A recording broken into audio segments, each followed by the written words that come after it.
দণ্ডবিধি প্রযোজ্য নয়। অর্থাৎ দণ্ডবিধি কোন ক্ষেত্রে প্রযোজ্য কোন ক্ষেত্রে প্রযোজ্য নয় এটা যদি বুঝতে হয়, সেক্ষেত্রে এই পৃথিবীবাসীকে তিন ভাগে ভাগ করতে হবে। কয় ভাগে? তিন ভাগে। এই পৃথিবীবাসীকে প্রথম যে ভাগে ভাগ করতে হবে সেটা হচ্ছে দেশি, অর্থাৎ বাংলাদেশের 570 বর্গ কিলোমিটারের মধ্যে আমরা যারা যারা জন্মগ্রহণ করছি বংশীয় সূত্রে নাগরিক, তারা যদি কোনো ধরনের অপরাধ করি তাদের ক্ষেত্রে দণ্ডবিধি প্রযোজ্য হবে। বাংলাদেশি নাগরিক যদি বিদেশে যায় সেক্ষেত্রে তো তাদের প্রবাসী বলা হয়। প্রবাসী নাগরিক বাংলাদেশের বাইরে বসে যদি কোনো ধরনের অপরাধ করে, বিশ্বের যেখানে বসেই কোনো অপরাধ করুক না কেন তার ক্ষেত্রে দণ্ডবিধি প্রযোজ্য হবে। তাহলে বাংলাদেশের নাগরিক দুই প্রকার, দেশি প্রবাসী। দেশি এবং প্রবাসী নাগরিকের ক্ষেত্রে দণ্ডবিধি প্রযোজ্য যদি সে অপরাধ করে, তাই না? এখন বিদেশি নাগরিক তুই হাবিবি, অর্থাৎ ফরেনার। এখন এই ফরেনার শব্দটা আমাদের কাছে খুবই পরিচিত। যদি দেখা যায় যে বাংলাদেশের বাইরে বংশভূত যারা যারা আছে সব ফরেনার, তার মানে আপনার আমেরিকানরাও ফরেনার, আর আমাদের প্রতিবেশী ইন্ডিয়ার বাইরে ভারত আছে তাও ফরেনার। আচ্ছা, তার মানে বিদেশি নাগরিক বিদেশে বসে যদি অপরাধ করে তার ক্ষেত্রে দণ্ডবিধি প্রযোজ্য নয়, কিন্তু বিদেশি নাগরিক যদি বাংলাদেশে এসে অপরাধ করে তার ক্ষেত্রে দণ্ডবিধি প্রযোজ্য। রিল্যাক্স। আচ্ছা, তাইলে আমি হইলাম পাঠান। তাহলে পাঠান মাথা তাকাইছেন, পাকিস্তানি না বাংলাদেশি? আমি পাকিস্তান। Thank you. তাহলে আমি পাকিস্তানি নাগরিক, আমি বাংলাদেশে আসছি, আমাকে পাঠায় দিছে বাংলাদেশে। তা বাংলাদেশে আসার পর আমি এখানে একটা অপরাধ করেছি, সেক্ষেত্রে আমার বিরুদ্ধে কি দণ্ডবিধি প্রয়োগ করা যাবে? প্রযোজ্য। কে কোথা থেকে দেখছেন জানাবেন। নিশু আলাইকুম আসসালাম। লাইভটি শেয়ার করে দিবেন এবং কে কোথা থেকে দেখছে জানাবেন। আমাকে শুনতে পাচ্ছেন কিনা নিশু একটু জানাবেন। তাহলে বাংলাদেশের নাগরিক যুক্তরাজ্যে বসবাস করে। কোথায়? যুক্তরাজ্যে বা কানাডা বা চায়নায় বসবাস করে। তাহলে এই বসবাস করা অবস্থায় সে ওইখানে বৈশা কোনো ধরনের অপরাধ করতে পারে। ওই অপরাধীর ক্ষেত্রেও বাংলাদেশের দণ্ডবিধি প্রযোজ্য হবে। এখন কালকে একটা ঘটনা বলতেছিলাম যে ইন্ডিয়াতে একটা ঘটনা ঘটছে বাংলাদেশের নাগরিকের বিষয়ে। তখন ওইখানে সাংবাদিক খুব সুন্দর করে বিশ্লেষণ করে বলতেছিল যে এখন কি হবে আমরা জানি না, এদেরকে আমরা গ্রেপ্তার করার চেষ্টা করব। যে পালের গোদাটা যুক্তরাষ্ট্রে আছে সেই পালের গোদাটারে আনাও আমরা চেষ্টা করব, কিন্তু বন্দি বিনিময় চুক্তি আমাদের সকল দেশের সাথে নাই। সকল দেশের সাথে বন্দি বিনিময় চুক্তি না থাকায় আমরা পালের গোদাটারে আনার চেষ্টা করব। অর্থাৎ বন্দি বিনিময় চুক্তি আমাদের স্বাধীনতার পরপর আয়ারল্যান্ডের সাথে ছিল। স্বাধীনতার পরপর আয়ারল্যান্ড এমন একটা দেশ যে প্রায় 150 বছরের মতো স্বায়ত্তশাসিত পরিচালিত হয়েছে, এরপর স্বাধীনতা অর্জন করে। একটাই পিকুলিয়ার দেশ স্বায়ত্তশাসিত থেকে স্বাধীনতা লাভ করেছে। সেই আয়ারল্যান্ডের সাথে আমাদের বন্দি বিনিময় চুক্তি ছিল স্বাধীনতার পরপরই। 2011 সালের দিকে ভারতের সাথে আমাদের বন্দি বিনিময় চুক্তি হয় এবং অনুপ চেটিয়া আর নূর হোসেনের প্রথম স্বদেশ মানে এটা বলে কি প্রত্যর্পণ, আপনার হচ্ছে অনুপ চেটিয়া এবং নূর হোসেনের মাধ্যমে এই প্রত্যর্পণটা হয়। এছাড়া বিশ্বের কোন দেশের সাথে আমাদের বন্দি বিনিময় চুক্তি নাই। হ্যাঁ, মাত্র 2টা দেশের সাথে আছে, একটা আছে আয়ারল্যান্ডের সাথে আর একটা ভারতের সাথে, ভারতের বা ইন্ডিয়ার সাথে আছে, এছাড়া কারোর সাথে। তাহলে যুক্তরাষ্ট্র থেকে আমরা অপরাধী চাইলেই আনতে পারতেছি না, তারপর কানাডা থেকে চাইলেই আনতে পারতেছি না। তার মানে আমাদের বন্দি বিনিময় কি নাই? চুক্তি না, একমাত্র ভারতের সাথে আছে। তা আমি ধরে নেব যে ভারতের সাথে থাকুক আর কানাডার সাথে থাকুক আর কানাডার বন্ধুর সাথে থাকুক, বন্দি বিনিময় চুক্তি থাকুক আর না থাকুক, ধরে নিতে হবে যে ওর বিচার বাংলাদেশের দণ্ডবিধি অনুযায়ী হবে। ওরে আনা যাক আর না যাক, আমাদের এইটা ব্যাকরণ। তাহলে এই যে শামসুস যেটা হইলো এই যে বিদেশে বইয়া যুক্তরাষ্ট্রে বইয়া আমাগো এই যে হুকুমদাতা ছিল, মাস্টার মাইন্ড ছিল, কইছে যাও লাউ ঠেলাও এটারে সহায় দাও, এই লোকটার বিচার কি বাংলাদেশের দণ্ডবিধি অনুযায়ী হবে? হবে, হবে। তারপর ওই যে সুন্দরী মেয়েটা বিদেশে বৈশাখে বিচার করছে, মানে আপনার যে অপরাধ করছে, এই যে হানি ট্যাপ দেওয়া হইলো যে মেয়েটাকে দিয়া, ওই মেয়েটা বাংলাদেশি মেয়ে কিন্তু বিদেশি বাপ। তো এই বাংলাদেশি মেয়েটা যে ইন্ডিয়া যে এই ধরনের একটা অকারেন্স করছে, তার বিচার কোন আইন অনুযায়ী হবে? তাকে আনা যাক বা আমাদের ওইটা দেখার বিষয় না।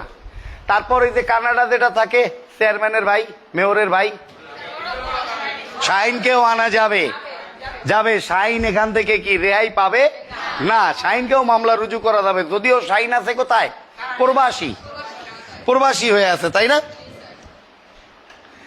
তাহলে দেশি নাগরিকের ক্ষেত্রে দণ্ডবিধি প্রযোজ্য, প্রবাসী নাগরিকের ক্ষেত্রে দণ্ডবিধি প্রযোজ্য, বিদেশি নাগরিকের ক্ষেত্রে দণ্ডবিধি প্রযোজ্য। দেখেন, তার মানে বাংলাদেশের নাগরিক যদি বিদেশে বসে অপরাধ করে, তার বিচার বাংলাদেশ দণ্ডবিধি অনুযায়ী করা যাবে। প্রবাসী ভাইয়েরা অনেকে মনে করতে পারেন সে মনে হয় আইনের বাইরে, আইনের ঊর্ধ্বে চলে গেছে। তুমি যতই ঊর্ধ্বে যাও না কেন, আইন তোমারও ঊর্ধ্বে বসে রয়েছে। অর্থাৎ তুমি আইনের বাইরে না, একটা আইনের ফাঁক ফোকরের মধ্যে তুমি পড়ে যাবো বাবা।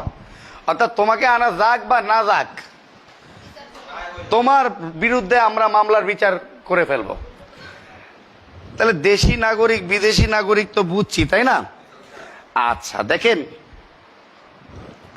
বিদেশি নাগরিক বিদেশে বসে অপরাধ করলে সে তাদের ওই বিষয়, এটা আমাদের কোনো অভ্যন্তরীণ বিষয় না, আমাদের অভ্যন্তরীণ বিষয় না। কিন্তু বিদেশি নাগরিক বাংলাদেশে আইছে, ইয়া হবে বে। তাহলে সৌদি আরবের আলিবাবা নামক এক লোক বাংলাদেশে আসছে। বাবা, সৌদি আরবে যারাই দেখি তারই পাগড়ি পরা দেখি, বুঝি না ভালোটা কোনটা মন্দটা কোনটা। হ্যাঁ, যারাই দেখি সেই পাগড়ি পরা থাকে ইয়া হাবিবি। এখন এই ইয়া হাবিবি সৌদি আরবের কিন্তু একটু ঝামেলা আছে, কি জানেন? আমাদের মানে পাকিস্তানের পর আমি দেখি ওরাই একটু নষ্ট। মা বোনদের নিয়ে ওখানে যেভাবে ব্যবহার করা হচ্ছে, সেইটা কৃতদাস প্রথাকেও আমার মনে হয় হার মানায় দিছে, আমার কাছে লাগে এরকম।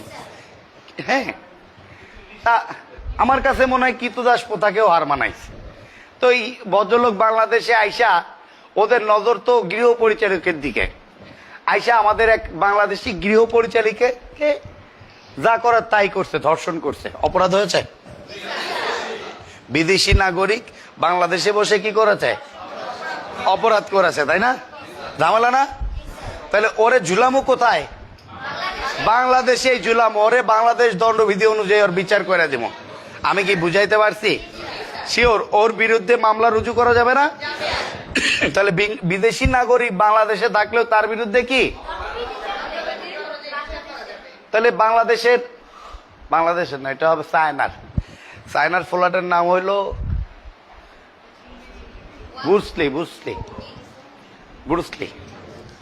তাহলে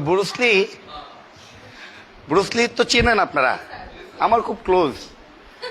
তা ব্রুসলি আপনার যদি বাংলাদেশের কোন নাগরিককে মারে, সেক্ষেত্রে তার বিরুদ্ধে কি হবে? দণ্ডবিধি প্রযোজ্য হবে। আর যদি বাংলাদেশে বসে মারে, আর ব্রুসলিকে যদি বাংলাদেশি কোনো নাগরিক মারে, তার ক্ষেত্রেও দণ্ডবিধি প্রযোজ্য হবে। এইখানে কোনো ব্যতিক্রম মাথায় নেওয়া যাবে না। অর্থাৎ তাকে আনা যাক না যাক, ওইটা আমাদের বিষয়বস্তু না। আবার তবে একটা জিনিস আমাদেরকে দেখতে হবে, তিনি জীবিত আছেন কিনা। তিনি জীবিত আছেন কিনা। বাংলাদেশে কিন্তু আসামির মৃত্যুর পর বিচারের ব্যবস্থা নাই। আসামির মৃত্যুর পর বাংলাদেশে বিচারের কি, তাহলে তিনি জীবিত আছে কিনা এটা একটা ফ্যাক্ট। আমি কি বুঝাইতে পারতেছি? তিনি যদি মইরা যান সেক্ষেত্রে তার বিচার কিন্তু আমরা দণ্ডবিধি করতে পারবে না, কারণ অ্যাভয়েড করে দেবে মামলায়। আসামির মৃত্যু বিচারকে অ্যাভয়েড করবে। কিন্তু যদি সে জীবিত থাকে তার বিচার এই বাংলাদেশের দণ্ডবিধি অনুযায়ী হবে, কারণ আসামির অনুপস্থিতিতে বিচার করা যায় ৩৩৯ ধারা ফৌজদারি কার্যবিধি, ৩৩৯-এর বি। আসামির অনুপস্থিতিতে বিচার করা যায়, আসামির উপস্থিত থাকা বাধ্যতামূলক নয়। আসামির অনুপস্থিতিতে বিচারের ক্ষেত্রে কমপক্ষে 2টি বাংলা পত্রিকায় বিজ্ঞপ্তির মাধ্যমে তাকে হাজির হওয়ার নির্দেশ দিয়ে তার বিচারিক কার্যক্রম আমরা শুরু করব। ওয়ালাইকুম আসসালাম। মানে ভালো আছেন ইনশাল্লাহ? তাহলে দেখেন, বাংলাদেশের নাগরিক যুক্তরাজ্যে বসে, লেখেন না, বাংলাদেশের নাগরিক যুক্তরাজ্যে বসে উগান্ডার একজন নাগরিককে হত্যা করে। প্রশ্ন বলি নাই কিন্তু, বাংলাদেশের একজন নাগরিক যুক্তরাজ্যে বসে উগান্ডার একজন নাগরিককে হত্যা করে। তাহলে বাংলাদেশের নাগরিক এক্স এর বিচার হবে ক, বাংলাদেশের যোগ্যতা সম্পন্ন আদালতে, খ, যুক্তরাজ্যের যোগ্যতা সম্পন্ন আদালতে, গ, উগান্ডার উলালা আদালতে।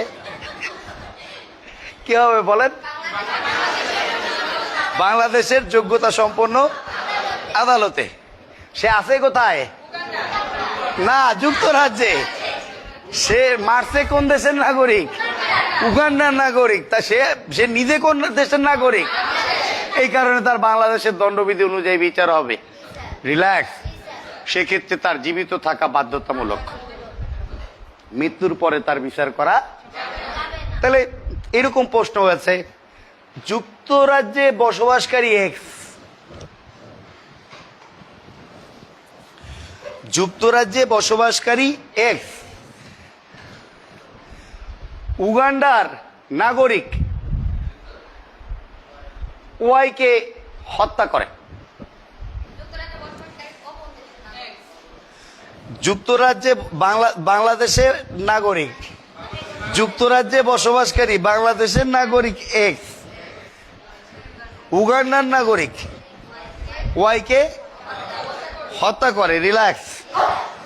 বাংলাদেশের যোগ্যতা সম্পন্ন আদালতে ওয়াই এর বিচার করা যাবে। কি বলছি বলেন? বাংলাদেশের যোগ্যতা সম্পন্ন আদালতে ওয়াই এর বিচার করা যাবে যদি তাকে পাওয়া যায় ক, বাংলাদেশে, খ, যে কোনো দেশে। অবজান। তার মানে প্রশ্নটার মারফত বুঝেন নাই। প্রশ্নটা কিন্তু একটা মারফতি প্রশ্ন। প্রশ্নটা লিখবেন মারফতি টাইপের প্রশ্ন। হ্যাঁ, তাহলে এই মানে ভালো নাই, শরীরটা খুব খারাপ। তারপর আগের মতো শরীরে পাই না, এনার্জি নাই। ওইটাই কইতে চাইছিলাম। পাশ থেকে ডাবিং করে দিস তো, আগের মতো শরীরে বল পাই না, ঠাওর করতে পারি না, মনটা বড় কাতর। কি লিখতেছেন? লেখেন না, কি লিখতেছেন? বাংলাদেশ কাটেন। বাংলাদেশের পিছনে অবদান দিয়ে কিন্তু নাই, অনেকে শেষ হয়ে গেছে। তাহলে যুক্তরাজ্যে বসবাসকারী এক্স লেখেন।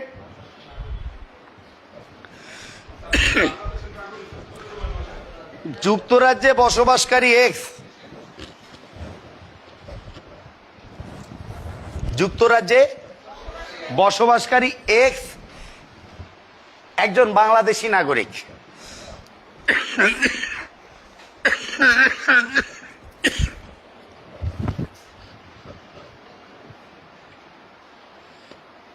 নুর আলম সিদ্দিকী, ওয়ালাইকুম আসসালাম, লাইভটি শেয়ার করে দেবেন। মনির ভাই প্রেস চাঁদপুর থেকে দেখছেন, লাইভটি শেয়ার করে দিবেন।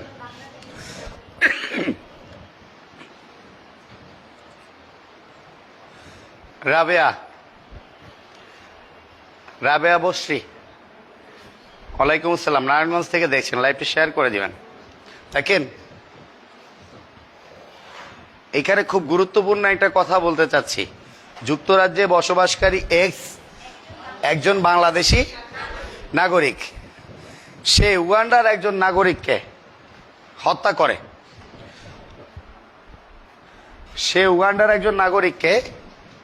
হত্যা করে। নিশু অনেক ধন্যবাদ। ইদ্রিস মিয়া, আমি আপনাকে মনে হয় অনেক বছর ধরে চিনি, দেখা করবেন। চুয়াডাঙ্গার ছেলে, আপনাদের এলাকা গরম, আর আপনারা কথা শোনেন না। ইদ্রিস ভাই, আমার কথা না শুনে কিন্তু লাভ হয় নাই, অনেক জায়গায় ঘুরছেন, কোনো লাভ হয় নাই, কথা শুনতে হবে। উলালা হয়েছে কি বলেন? কি উগান্ডার একজন নাগরিককে দেখছো নি কারবার? বাংলাদেশের যোগ্যতা সম্পন্ন আদালতে, থ্যাংক ইউ বস, বাংলাদেশের যোগ্যতা সম্পন্ন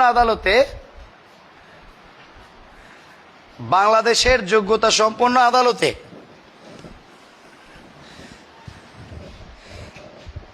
এক্সের বিচার করা হবে। তাহলে এখানে ঘটা করে বাংলাদেশ বলা আছে না খাদেম ভাই? এখানে বাংলাদেশ কি বলা নাই? তাহলে তারে বাংলাদেশে না থাকলে বিচার করা যাবে না, এই ধরনের মতামত দিতেছেন, অন্যায় হচ্ছে। তাহলে কি লিখেছেন বলেন? যুক্তরাজ্যে বসবাসকারী একজন বাংলাদেশের নাগরিক, সে উগান্ডার একজন নাগরিককে হত্যা করে। বাংলাদেশের যোগ্যতা সম্পন্ন আদালতে এক্সের বিচার করা হবে যদি তাকে পাওয়া যায়। এখন যদি তাকে পাওয়া যায় নিচে আন্ডারলাইন করেন, প্রশ্নটা এখানে হয়েছে। যদি তাকে পাওয়া যায়, ক বাংলাদেশে, খ যে কোনো দেশে। বলেন কেন?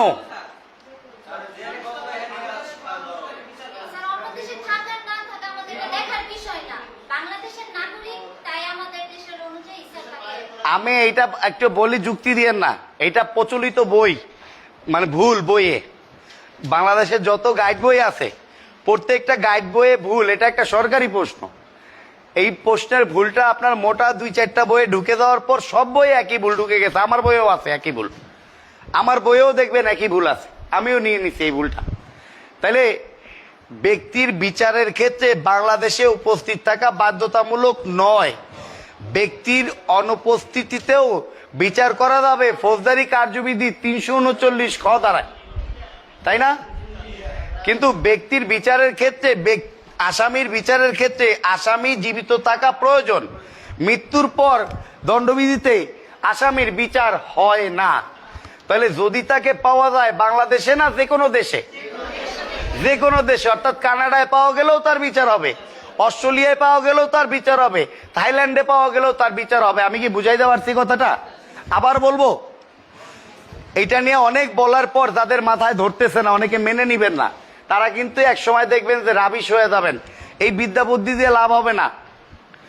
কারণ আপনি যখন আমার কথাই রিসিভ করবেন না, তখন আরো 10 জনের 10টা কথা রিসিভ করবেন না, দেখবেন আপনি গোয়ার হয়ে যাচ্ছেন ডে বাই ডে। গোয়ার হইলে কিন্তু হবে না। ওকে, এখানে বলা হয়েছে যদি তাকে পাওয়া যায়, তাহলে যে কোনো দেশে, তাহলে তার উপস্থিতি বিচারে, অনুপস্থিতি বিচারে বাধা হইতে পারে না কার্যবিধি অনুযায়ী। রিল্যাক্স। তাহলে উত্তরটা বাংলাদেশে আছে বিভিন্ন বইয়ে, এটার উত্তর হবে যে কোনো দেশে। আমি কি বুঝাইতে পারছি? তাহলে বাংলাদেশে কেন চিন্তা করতেছেন? এটা কেন, কোথা থেকে উৎপত্তি হইলো এই ভুলটা? প্রশ্ন আসে না মনের মধ্যে? এই প্রশ্নটা ছিল 2015-র প্রশ্ন, আর 2012 সালে একটা প্রশ্ন আসছে। 2012 সালে যে প্রশ্নটা আসছে ওই প্রশ্নের ছায়া প্রশ্ন মনে করে এই প্রশ্নটা সলভ করা হয়েছে। আমি কি বুঝাইতে পারছি কথাটা? তাহলে 2012 সালে যে প্রশ্নটা আসছে ওইটা একটু লেখেন।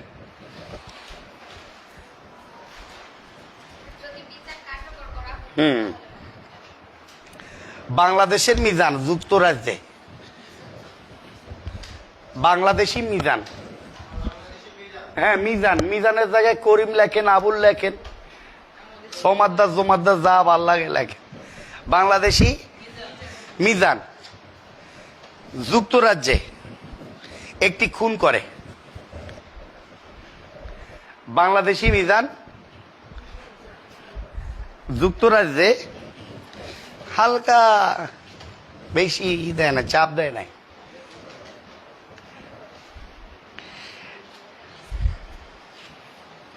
তাহলে বাংলাদেশি মিজান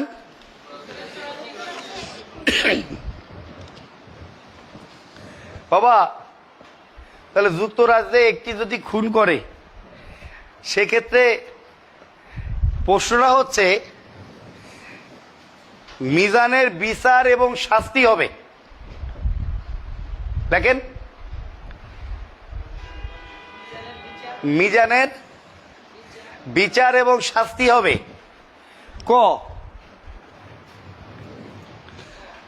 যুক্তরাজ্যে, খ বাংলাদেশে, গ উগান্ডায়,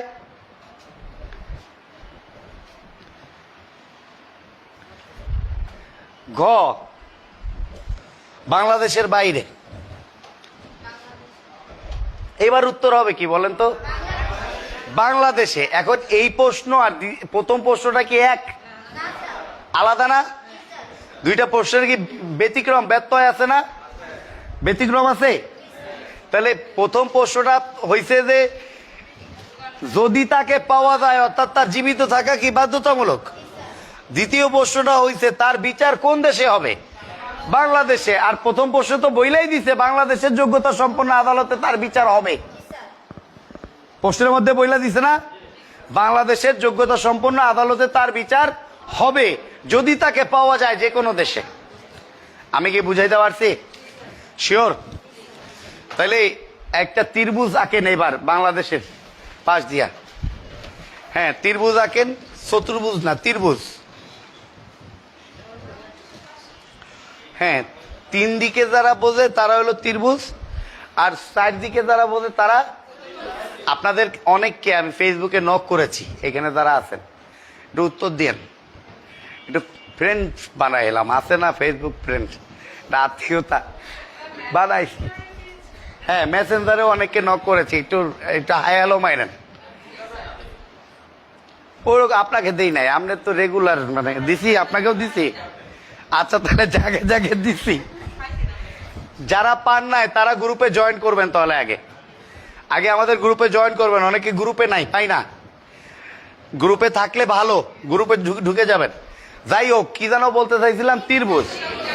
বাবা ত্রিভুজ দেখলেই এখন আমার কিন্তু এই মনে হইতেছে যে দাজ্জাল পিছনে পিছনে ঘুরতেছে। এর মধ্যে আবার আবিষ্কার করলাম শয়তানেরও পরিবার আছে।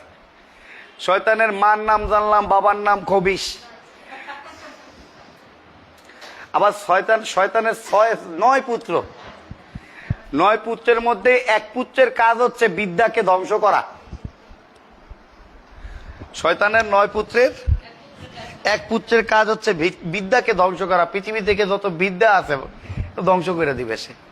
তা আমাদের সাথে তো 2-4টা গড়েই, ঠিক আছে। আমরা তো এমনি আরো 2-4 জনকে কিন্তু অসহসা, হ্যাঁ সমস্যা নাই। তাহলে ত্রিভুজ, ত্রিভুজে দেশি, প্রবাসী, বিদেশি লেখেন।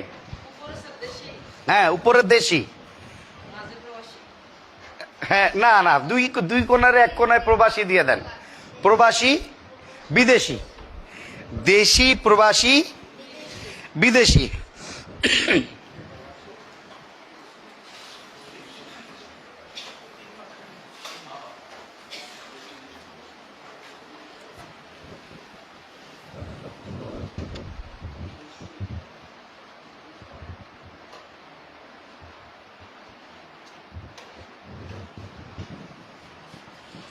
তাহলে দেশি হইল আপনার 2,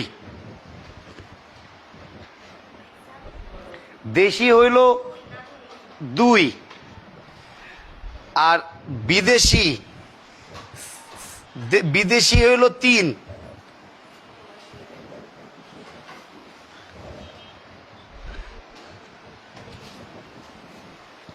আর 4 হইল প্রবাসী।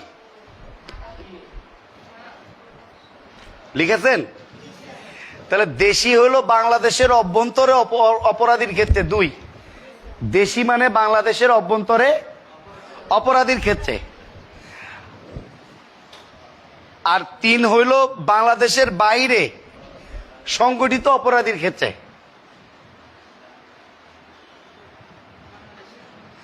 বাহিরে সংগঠিত অপরাধীর ক্ষেত্রে। Relax, relax. আচ্ছা, আর 4 হইল প্রবাসী, লিখছেন না? তাহলে বাংলাদেশের নাগরিক বিদেশে বসে অপরাধ করলে, হ্যাঁ, রিল্যাক্স।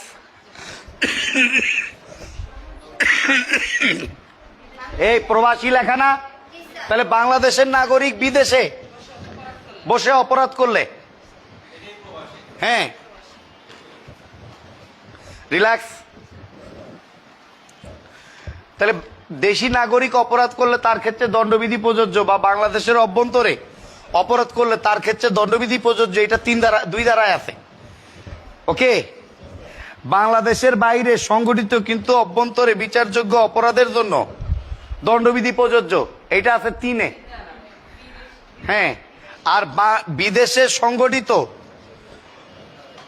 অপরাধীর ক্ষেত্রে বাংলাদেশের দণ্ডবিধি প্রযোজ্য যদি সে প্রবাসী হয়, 4। আমি কি বুঝাইতে পারছি? দেশি প্রবাসী, বেশি বিদেশি প্রবাসী। আচ্ছা, তাইলে এখানে একটা কথা মাথায় রাখতে হবে, বাংলাদেশের বাইরে বাংলাদেশের নাগরিক কোনো অপরাধ করলে তার ক্ষেত্রে দণ্ডবিধি প্রযোজ্য, এটা কত ধারায় থাকতে পারে একটু দেখেন তো।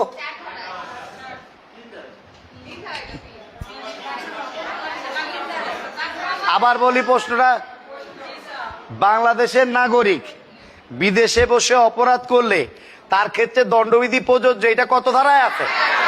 4 ধারায়। বোঝা যায় না দেখলে? আমি আশ্চর্য হয়ে যাচ্ছি, ছেলেবেলা বুঝতে পারছে না। প্রবাসী, থ্যাংক ইউ, বুঝতে পারতেছি তো। আচ্ছা, তাইলে আপনার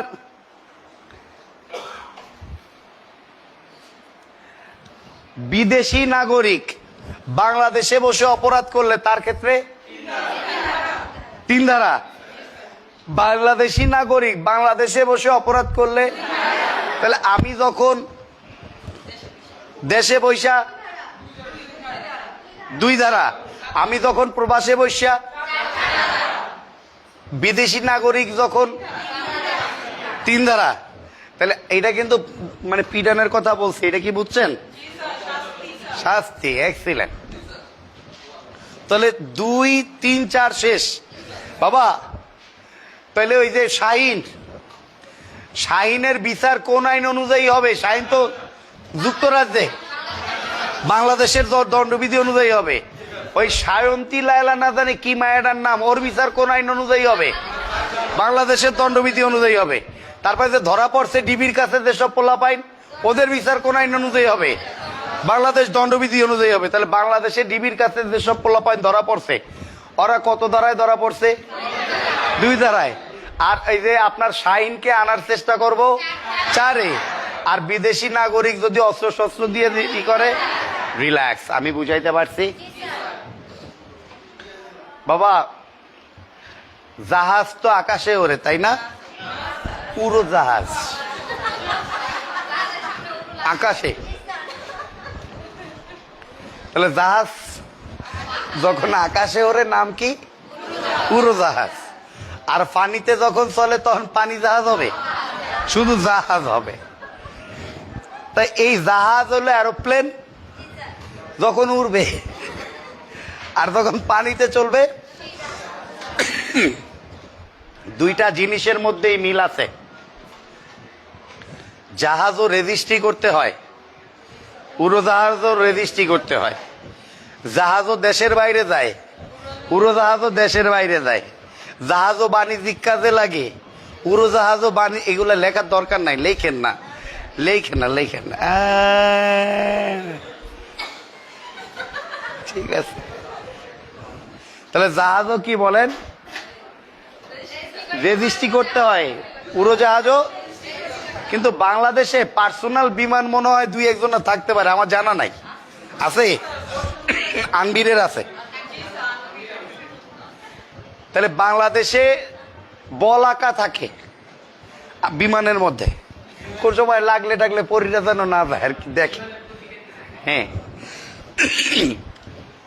জাহাজের মধ্যে দেখবেন এমবি লেখা থাকে, MB, MB Nuruddin, MB Abdullah, MB Salauddin, এই যে এমবি ওবায়দুর রহমান। আবার ওইগুলা বললেন না, না না, ওই কালোর সাথে এইগুলা না। তাহলে এইগুলা লেখা থাকবে যখন, তখন ধরে নিতে হবে ও রেজিস্ট্রিকৃত। তাহলে বাংলাদেশের কোন জাহাজ, উড়োজাহাজ পৃথিবীর যেখানেই থাকুক না কেন, তা বাংলাদেশের ভ্রাম্যমাণ দ্বীপ বলে বিবেচিত হবে। বাংলাদেশের কোন জাহাজ, উড়োজাহাজ পৃথিবীর যেখানেই থাকুক না কেন, তা বাংলাদেশের ভ্রাম্যমাণ দ্বীপ বলে পরিগণিত হবে। আবার বলবো,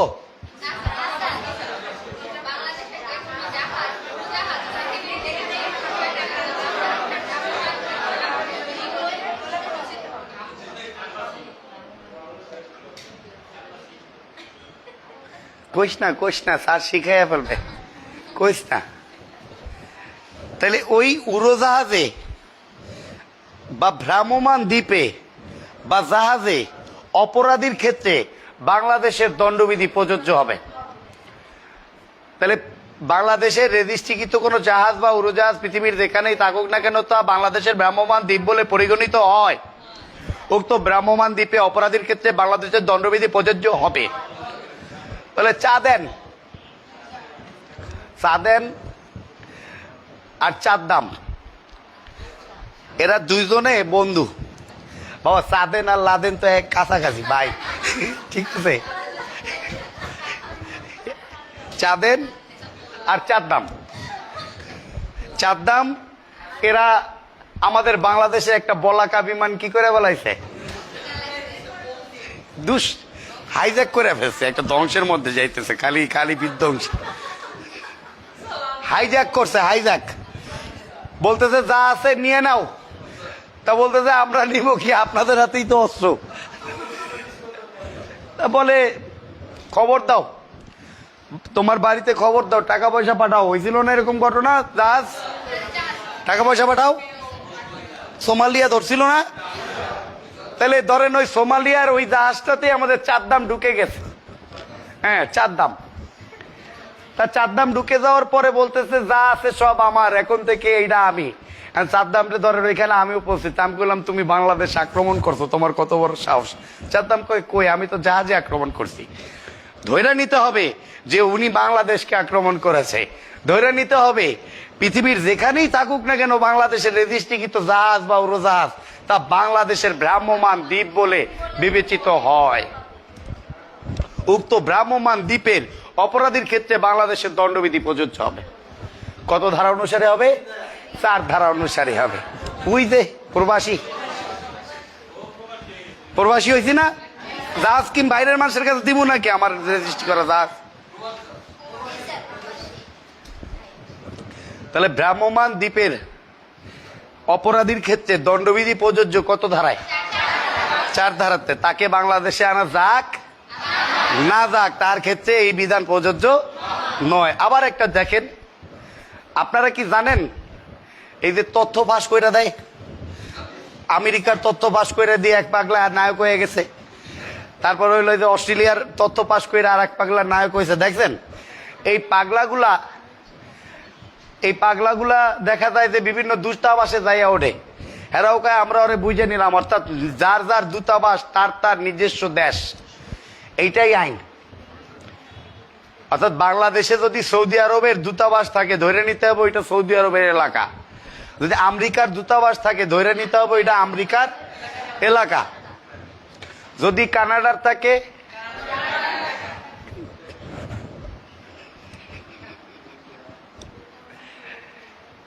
দেখেন এই ধরনের ব্যতিক্রম দণ্ডবিধির কোথাও নাই। এগুলো আপনাদের জেনারেল নলেজ, সাধারণ জ্ঞান, এগুলো বাদ দিতে হবে। এগুলা কি বলেন? বাদ দিতে হবে, অর্থাৎ জেনারেল নলেজ বাদ দিতে হবে। অর্থাৎ সৌদি আরবের রাষ্ট্রদূত বাংলাদেশে বসে যদি অপরাধ করে তার ক্ষেত্রে বাংলাদেশের দণ্ডবিধি প্রযোজ্য হবে, কোনো ব্যতিক্রম চিনি না। সে দূতাবাসে বৈশা করুক আর দূতাবাসের বাইরে বৈশা করুক, সেটা আমার দেখার বিষয় না। কানাডার রাষ্ট্রদূত, কানাডার কোন কর্মকর্তা যদি তার দূতাবাসে বসে কোন ধরনের অন্যায় অপরাধ করে তার ক্ষেত্রে বাংলাদেশের দণ্ডবিধি প্রযোজ্য হবে, কোনো ব্যতিক্রম আমি বুঝি না। যে ওইটা তার দেশ বলে বিবেচিত হবে, এই ধরনের কোন ব্যতিক্রম অন্তত দণ্ডবিধিতে লেখা নাই। আর যা দণ্ডবিধিতে লেখা নাই তা জন্য আমরা বলে দেবো যে এই ক্ষেত্রে দণ্ডবিধি প্রযোজ্য। রিল্যাক্স। তাহলে সৌদি আরবের রাষ্ট্রদূত তার দূতাবাসে বসে একজন গৃহ পরিচারিকাকে ধর্ষণ করেন, উক্ত রাষ্ট্রদূতের বিচার কোন আইন অনুযায়ী হবে? ক ক দূতাবাস বাংলাদেশের আইনের আওতার বাইরে। খ বাংলাদেশ দণ্ডবিধি অনুযায়ী বিচার হবে। এইটা না যাই না গেলে সাইকোলজিক্যালি কিন্তু প্রথমটা অনেকে দাগায় দিবে। কারণ সাইকোলজিক্যালি দাগাবে না, কারণ এটাও তো একটা আইন, কিন্তু দণ্ডবিধিতে নাই। আমি বুঝাইতে পারছি কথাটা? তার মানে বাংলাদেশের নাগরিক সে রাষ্ট্রপতি বাদ দিয়া সবার ক্ষেত্রে দণ্ডবিধি প্রযোজ্য যদি অপরাধ করে। বিদেশের নাগরিক সবার ক্ষেত্রে দণ্ডবিধি প্রযোজ্য বাংলাদেশে বসে যদি সে অপরাধ করে। প্রবাসী নাগরিক সবার ক্ষেত্রে দণ্ডবিধি প্রযোজ্য যদি সে অপরাধ করে প্রবাসে বসে। তাহলে দণ্ডবিধি কোন ক্ষেত্রে প্রযোজ্য তো আল্লাহর রহমতে আমরা বুঝতে পারছি, তাই না? যে দণ্ডবিধি মোটামুটি সবার ক্ষেত্রেই প্রযোজ্য, তাই না? এখন এইখানে কিছু উদাহরণ আছে, এই যে চার ধারাতে যে উদাহরণগুলো এই বইটায় তুলে দিছে, এগুলা এটা গেজেটের উদাহরণ না কিন্তু। অর্থাৎ 3, 4, 5-এ আপনারা যদি কোনো উদাহরণ পান, সেই উদাহরণগুলা কিন্তু গেজেটের উদাহরণ না, গাইড বইয়ের উদাহরণ তুলে দিছে না বুঝা। আমি বুঝাইতে পারছি কথাটা? এগুলা কিন্তু গেজেটের উদাহরণ নয়, গেজেট কিন্তু এগুলা না, এগুলা নিজেরা বানাইছে। এই কারণে এই উদাহরণগুলো এইভাবে পড়বেন না, এইভাবে ধরবেনও না, ভুল হবে, ঠিক আছে? কারণ এটা গেজেট না, বানাইছে। তারপরে এখানে একটা প্রশ্ন দেখা যাইতেছে, বাংলাদেশের একজন নাগরিক সে উগান্ডায় খুনের অপরাধ সংগঠিত করে, বাংলাদেশের যে কোনো স্থানে যেখানে তার সন্ধান পাওয়া যাবে, খুনের দায়ে তাকে সেখানেই বিচার করা যাবে। এটা কত ধারায় বলা আছে? 4 ধারায় বলা আছে। 4 ধারা, যেহেতু সে প্রবাসী। আর যদি বলা হয়তো বাংলাদেশে তার বিচার করা যাবে, বুঝলাম, প্রশ্নটা তো এখানে হয় নাই। তার বিচার করা যাবে যদি তাকে বাংলাদেশে, তার বিচার করা যাবে বাংলাদেশে যদি তাকে পাওয়া যায় যে কোনো দেশে। এখানে কিন্তু কোন দেশে বিচার হবে চাই নাই। খুলনায় বসবাসকারী ব্রিটিশ নাগরিক ঘ চট্টগ্রামে একটি হত্যাকাণ্ড সংঘটিত করে। এক্ষেত্রে ঘকে দোষী সাব্যস্ত করা যাবে কোন আইন অনুযায়ী? বাংলাদেশের দণ্ডবিধি অনুযায়ী।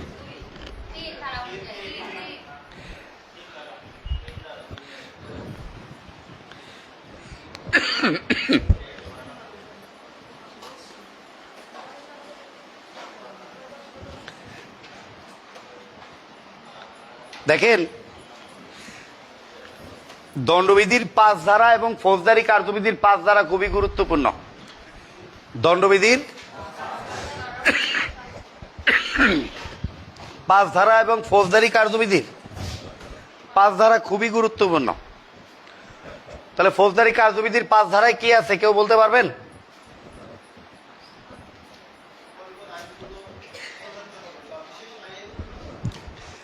এক কথায় শেষ, বিশেষ আইন যেখানে আছে সেখানে সাধারণ আইন নিষ্ক্রিয় হয়। বিশেষ আইন যেখানে আছে সেখানে সাধারণ আইন নিষ্ক্রিয় হয়। তাহলে বিশেষ আইনকে প্রাধান্য দিতে হবে, এই কথাটা বলা আছে ফৌজদারি কার্যবিধির 5 ধারাতে। বিশেষ আইনকে কি করতে হবে? প্রাধান্য দিতে হবে, এই কথাটা বলা আছে ফৌজদারি কার্যবিধির কত? 5 ধারাতে। বিশেষ আইন যেখানে উপস্থিত, সাধারণ আইন সেখানে নিষ্ক্রিয়, তাই না? বিশেষ আইন যেখানে উপস্থিত, সাধারণ আইন সেখানে নিষ্ক্রিয়, এই কথাটা কিন্তু মাথায় রাখতে হবে। কত ধারায় আছে? তাহলে জুয়েল, এইভাবে বলা যায় না যে আমি যেখানে উপস্থিত তুমি সেখানে।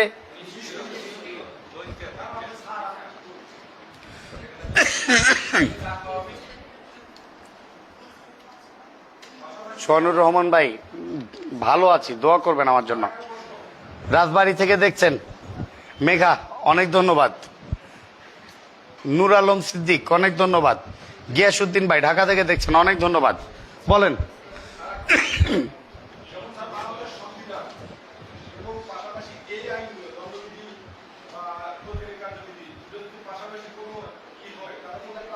আদার ব্যাপারী জাহাজের খবর নিয়েন না। হ্যাঁ, প্রথম কথা এটা, সংবিধান সবার উপরে, এগুলো দরকারই নেই। আদার ব্যাপারী কয় কি গো ব্যাপারী সাপ, কই যান? হ্যাঁ, ছাতি নিয়ে ব্যাপারী সাপ যাইতেছে। তাহলে বিশেষ আইন বলতে জেনারেল লস এগুলা নয়, ওইগুলা বাদ দিয়ে বলা আছে বিশেষ আইন। স্পেশাল ল, নারী শিশু যৌতুক, অন্যান্য যে আইনগুলো আছে এগুলো ট্রাইব্যুনালের নেচার থাকে, সেটা দণ্ডবিধির নেচার না, ট্রাইব্যুনালের নেচার। সেক্ষেত্রে বলছে যে যখন দণ্ডবিধি এবং বিশেষ আইন একসাথে উপস্থিত হয় যে কোনো অপরাধের ক্ষেত্রে, সেক্ষেত্রে বিশেষ আইনকে প্রাধান্য দিবেন। ফৌজদারি কার্য এই দণ্ডবিধির 5 ধারা আছে, এই দণ্ডবিধির 5 ধারায় বলছে নাবিক, সৈনিক, বৈমানিক, ইক ইক ইক, বলেন কি কি বলছে?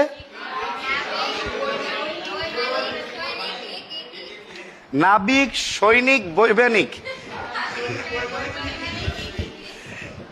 এদেরকে বলা হবে সামরিক বাহিনী, এদেরকে বলা হবে সশস্ত্র বাহিনী, এদেরকে বলা হবে হচ্ছে আপনার, এদেরকে বলা হয় সামরিক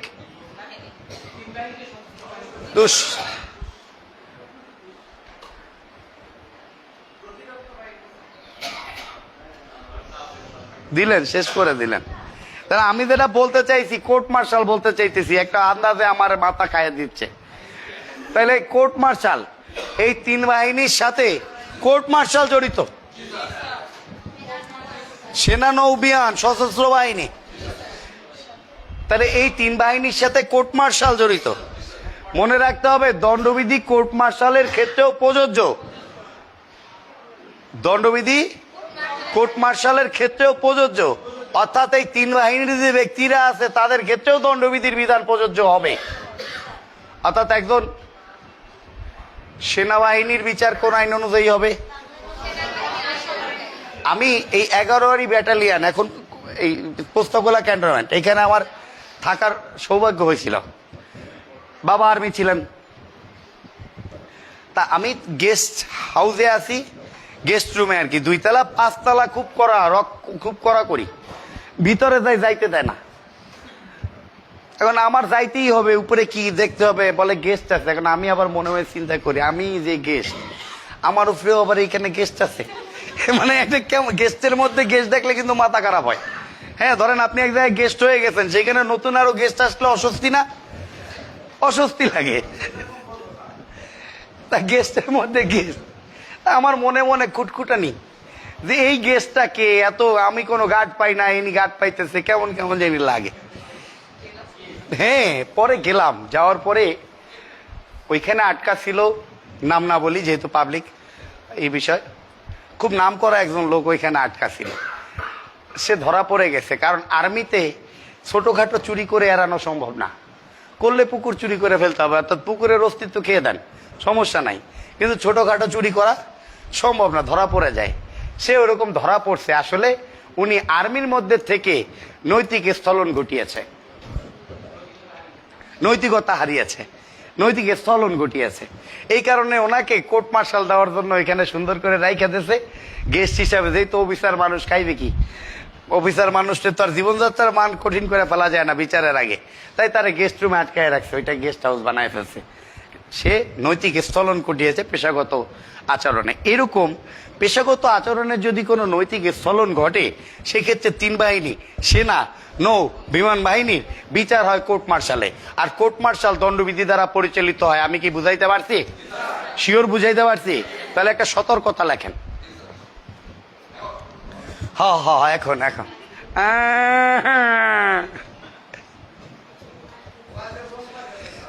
না না, ওর সাথে আমার, ও তো আমার বন্ধু, বন্ধু না, ক্লোজ ফ্রেন্ড, মিউচুয়াল, ও আমার মিউচুয়াল ফ্রেন্ড, খুবই ক্লোজ আত্মীয়।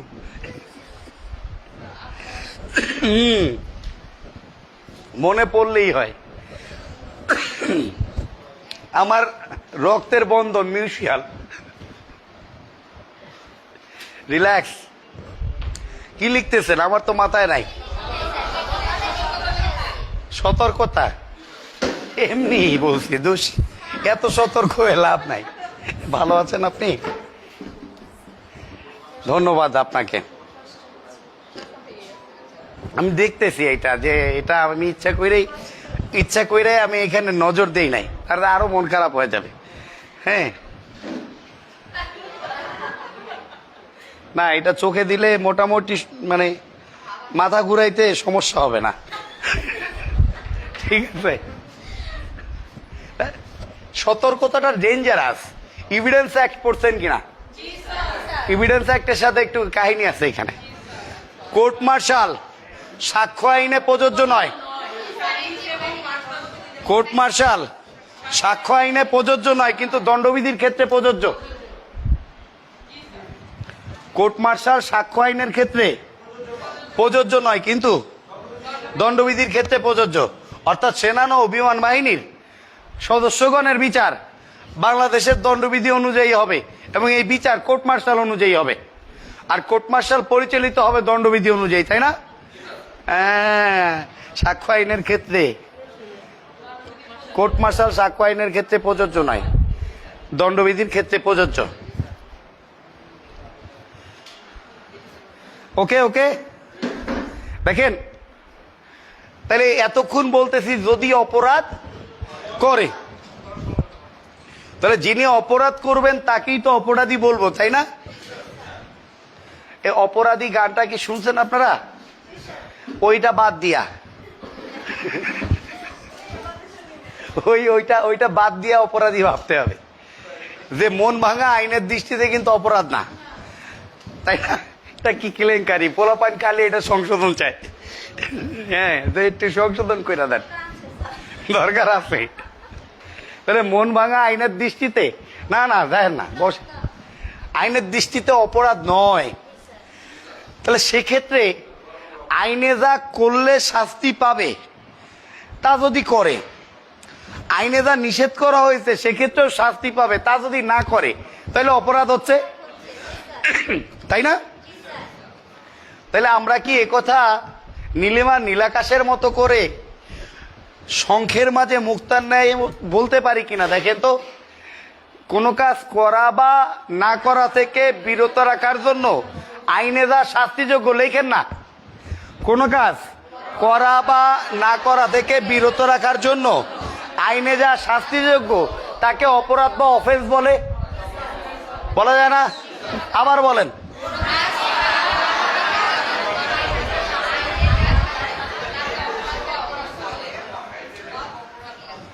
আবার বলেন।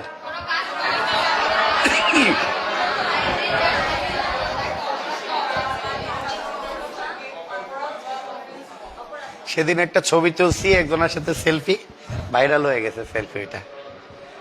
চিন্তা করতেছে আপনার সাথে এরপর একটা সেলফি নিব, ঠিক আছে? এই যে এরকম হইছে না বলেন, একটা তোলপাত। হ্যাঁ, আমি তো নিজেও ভয় পাই, আমি আরেকজনের ভয়ও দেখাইতে পারবো, সমস্যা নাই।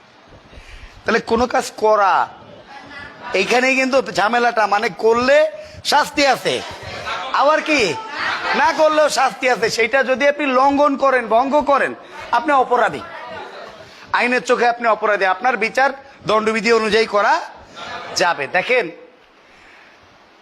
অতিকায় হস্তি লোপ পাইয়াছে, কিন্তু তেলাপোকা আজও টিকিয়ে আছে। টিকিয়ে থাকাই সার্থকতা।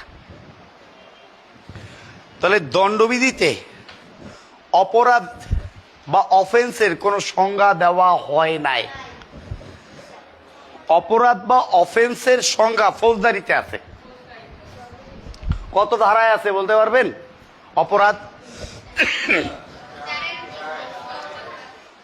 কত? 4-1 মূর্ধন্য, মূর্ধন্য না, মূর্ধন্য না দন্তন্য? কোনটা আসল? ন দন্তন্য, মূর্ধন্য, মূর্ধন্যটাই হবে। হইল মিলায় নিয়েন অপরাধ না নিয়ে। তাহলে দণ্ডবিধিতে অপরাধের সংজ্ঞা আছে? সংজ্ঞা আছে কোন আইনে? তাহলে কোন আইনে অপরাধের সংজ্ঞা প্রদান করা হয়েছে? কোন আইনে অপরাধের সংজ্ঞা দেওয়া হয় নাই? দণ্ডবিধিতে। আচ্ছা, রিল্যাক্স। দেখেন, তাহলে দণ্ডবিধিতে অফেন্স বা অপরাধ আছে কোথায়?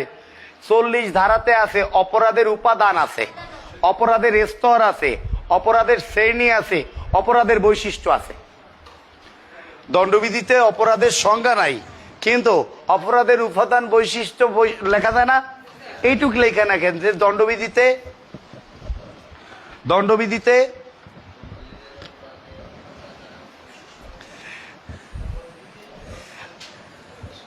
সবাই কিন্তু এখানে আমাদের গ্রুপ মেসেঞ্জারে নাই। আমাদের একটা ফেসবুক মেসেঞ্জার গ্রুপ আছে, ওই গ্রুপে যুক্ত হয়ে যাবেন, কারণ আমরা খুব দ্রুত নতুন কিছু নিয়ে আসতেছি, এগুলো কিন্তু বঞ্চিত হবেন।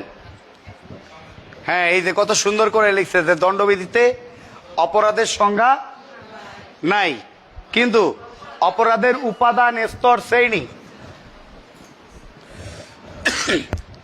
প্রকার, ধরন, অপরাধের শ্রেণী, উপাদান, স্তর, ধরন,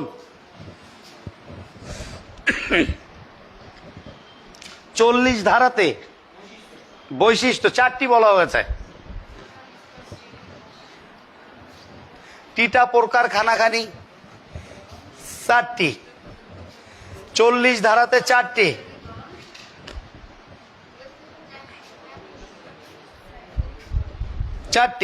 যথা, যথা দিয়া কলমটা রাখেন। শহীদ হয়ে গেছেন না লিখতে লিখতে? কলম রাখেন। তাহলে যদি জিজ্ঞেস করা হয় অপরাধের উপাদান আছে কত ধারায়, অপরাধের শ্রেণী আছে কত ধারাতে, কয় ধরনের অপরাধ? 4 ধরনের অপরাধ। অপরাধ কয়টা? কয়টি অপরাধ? কয় খানা অপরাধ? কয় খানি অপরাধ? কয় শ্রেণীর অপরাধ? অপরাধের উপাদান কয়টি? অপরাধের ধরন কয়টি? অপরাধের বৈশিষ্ট্য কয়টি? অপরাধের ধরন কত ধারায় আছে? অপরাধের সংজ্ঞা দণ্ডবিধিতে নাই। ধন্যবাদ। কি যে মজা আরেক পেলে। তাহলে দেখেন, আমাদের ইসলামী আইনের সাথে দণ্ডবিধির আইনের কিছুটা সাংঘর্ষিকতা আছে। যেমন ইসলামী আইনে বলা আছে, এই ইসলাম শুনলেই অনেকের মাথাটা হয়ে যায় যে আল্লাহ বাড়াবাড়ি হয়ে যায় কিনা। ইসলাম নিয়ে বাড়াবাড়ি করতে নিষেধ করছে, মানে আরেকজনের ফাড়া দিয়ে কলেমা পড়াইতে নিষেধ করছে। এইটা বাড়াবাড়ি করতে নিষেধ করছে। ইসলাম নিয়ে তর্ক বিতর্ক জায়েজ, হ্যাঁ, ইসলাম নিয়ে যত গবেষণা করবেন তত ভালো, কিন্তু কইছে আরেকজনের গলায় ফাড়া দিয়ে কলেমা পড়াইস না, বেশ চলবে। একজন শুনে গেছে হুজুরের দ্বারে যে একজনের পড়াইলেই হবে, খালি মুসলমান বানাইলেই হবে, যাই গলায় ছুরি ধরে পড়ছে, এবার কলেমা আমি বেহেস্তে যাব। এইটা করতে নিষেধ করছে। তো দেখেন, ইসলামের সাথে মুসলিম আইনের সাথে তো সাংঘর্ষিক জানেনি, কিছু কিছু জায়গায় ভয়ঙ্কর সাংঘর্ষিক। হুজুরেরা বিবাহ সংক্রান্ত বিষয়ে এই সাংঘর্ষিকতা খুব ভালো বোঝে, কিন্তু ওদিকে যে বোনদের হক দেওয়া, ওইটা এই ব্যাপারে হালকায় মশলা আছে, হ্যাঁ, এইখানে ঝামেলা আছে। হ্যাঁ, তা আমি যে কথাটা বলতে চাই, এটা গান শুনছেন না, না জেনে ভুল করিলে মাফ করে আল্লাহ, জেনে ভুল করে যারা মমতাজ আপা তারা, শুনেন না মমতাজ আপার এই গানটা? ছিয়ে ছিয়ে ছিয়ে ছিয়ে, আপনি আপাকে অবমাননা করেন না, এই গানটা সহি না। আইনের অজ্ঞতা আইন ভঙ্গের কারণ হইতে পারে না, তাহলে এখানেও একটা সাংঘর্ষিকতা আছে। আইনের অজ্ঞতা আইন ভঙ্গের কারণ হতে পারে না। আমি জানি না যে একজনের মারিয়া লাইলে আমারে জুলাই দেবে হুজুর, এই কারণে আমি মারিয়া লাইছি, এই কথা বলা যাবে না। কাগে জানলে আগে কইতেন, তাহলে মারতাম না। কি একটা মানে আল্লাহ দে গদ গদ, এগুলা করা যাবে না। আরেকটা ব্যাপার, হুজুররা বয়ান করবে যে আমার আল্লাহ কত ভালো। আপনি একটা অপরাধ করার চিন্তা করছেন, সেই অপরাধটা যতক্ষণে না করতেছে ততক্ষণে আমার আল্লাহ এইটা ফেরেশতাদের লেখতে নিষেধ করছে, তাই না? বলছে যতক্ষণে এই পাগলা অপরাধটা না করে ততক্ষণে তুই লেখিস না। ও মরার আগ পর্যন্ত একটু তবা করে নেয় কিনা সেই কাহিনীটা ওর একটু বুঝতে দিস। ও কোনো না কোনো সময় আমার পথে ফেরত আসতে পারে, ওরে তবা করার একটা সুযোগ করে দিস। পাগলা যতক্ষণ অপরাধ না করে ততক্ষণ ওর আমল নামায় এই অপরাধটা লিখিস না, আছে না ইসলামে? কিন্তু আমাদের আইন বলতেছে যে তুমি মনে মনে একটু হাউস করছো, ইচ্ছা করছো, নিয়াত করছো, ওইটাই অপরাধ। অপরাধ করার নিয়াত ইসলামী আইন অনুযায়ী অপরাধ নয়, কিন্তু অপরাধ করার নিয়াত প্রচলিত আইন অনুযায়ী অপরাধ। আমি কি বুঝাইতে পারছি কথাটা? অর্থাৎ আমি একটা অপরাধ করার অভিপ্রায় করেছি, ইচ্ছা করেছি, সেই অপরাধটা না করলেও আমি কি করেছি? অপরাধী হয়েছি। তাহলে অপরাধী হইলেও একটা গান আছে, তাহলে এই অপরাধী নিয়ে আরো গান আছে, উড়ি গান। অপরাধী হবেন আপনি স্তর অনুযায়ী, অপরাধের স্টেজ আছে 4টা, তাই না? একটার থেকে একটা গুরুতর। তাহলে অপরাধ কিন্তু 2 প্রকার, একটা হচ্ছে লঘু অপরাধ আর একটা হলো গুরুতর অপরাধ। তাহলে একটার থেকে একটা কি বলেন? গুরুতর। তাহলে অপরাধের স্তর কয়টা পড়ছি বলেন? 4টা। 1 নাম্বার যেটা আছে সেটার নাম হচ্ছে অভিপ্রায়। হ্যাঁ, তাহলে আমাদের প্রায়ই আসে, ওইটা কি অভিপ্রায়? অভিপ্রায় বা ইচ্ছা, হয় নিয়াত, 100% নিয়াত বা ইন্টেনশন। তাহলে আমাদের বাংলাদেশের একটা ফোলা, যাত্রাবাড়ি বাড়ি, ওর নাম হইল অনেক। এই ফোলাটা আমেরিকায় গেছে, অনেক কষ্ট করে ওর মা বাপে ওরে আমেরিকা পাঠাইছে। আমেরিকা পাঠানোর পরে ছেলেটার মধ্যে একটু ইসলামী ভাবাদর্শ ঢুকে গেছে। ছেলেটা কিছুদিন পরে আইএসএর সদস্য হয়ে গেছে এবং অ্যারেস্ট তো হয়েছে, 21 বছরের জেলও হয়েছে এই ছেলেটা মনে মনে একটু পাগলার, বলে না পাগলায় তিতা মিঠা বোঝে না, পাগলার জিলাপি দিও না। এই পাগলায় মনে মনে ওইটাও উড়াই দেবে, সেই স্বপ্ন দেখা শুরু করে দিছে বিদেশে। মনে মনে কি করবে সে? ওইটাও উড়াই দেবে। সে উড়ায় নাই, উড়ানোর চেষ্টাও করে নাই, কিন্তু সে মনে মনে এই অভিপ্রায় করেছে, ইচ্ছা করেছে, তাই তাকে অপরাধী হিসাবে গণ্য করা হবে। আমি বুঝাইতে পারতেছি কথাটা? অর্থাৎ অপরাধ না করলেও শুধু ইচ্ছা করাটাই অপরাধ। তাহলে অপরাধী হইতে গেলে কি অপরাধ সংগঠন করার প্রয়োজন আছে? আবার আরো একটা প্রশ্ন হয় এরকম, অপরাধী হতে গেলে কি অপরাধে অংশগ্রহণ করার প্রয়োজন আছে? না, মাস্টার মাইন্ড হয়েও তো ওই যে যুক্তরাজ্যে বৈশাখ 1 নম্বর আসামি, হুকুমের আসামি হয়ে যাবে না। তার মানে সহযোগী হয়েও, অংশগ্রহণ না করেও অপরাধী হওয়া যায়, আবার অপরাধ না করেও কি অপরাধী হওয়া যায়। শুধুমাত্র হাউস করলেই হয়, ইন্টেনশন থাকলেই হয়। তাহলে অপরাধের উপাদান একটা হইল অভিপ্রায় বা ইচ্ছা বা ইন্টেনশন। 2, প্রস্তুতি বা কৌশল বা প্রিপারেশন।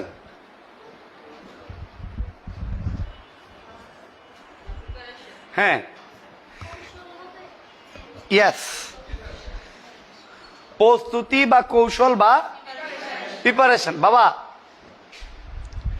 আপনারা কি ওই যে ওই ভণ্ডটার নাম কি? ওই ভণ্ডটার নাম হইলো হুমায়ুন ফরিদি আর হইলো এটিএম শামসুজ্জামান। দেখেছেন আপনারা? চুরি করতে যাওয়ার সময় হালকা একটু গায়ে তেল মাখায়, তারপর ওই যে দেখা যায় যে জঙ্গলে যায় কালি দেয়। রে চ্যালেঞ্জ, এই ছেলেটা কোথা থেকে এসেছে, ভাব তো ভালো। ঠিক আছে, তার মানে এটাকে কি আমরা প্রস্তুতি বলতে পারি না?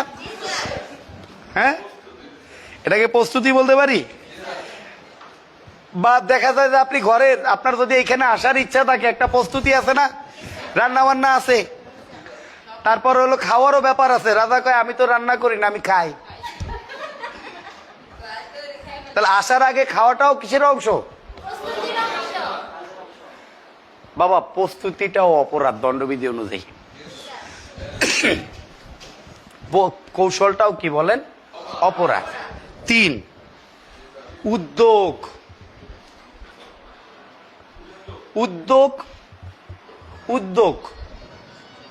বা অ্যাটেম। উদ্যোগ অ্যাটেম টু মার্ডার শোনেন নাই? উদ্যোগ, অ্যাটেম বা চেষ্টা।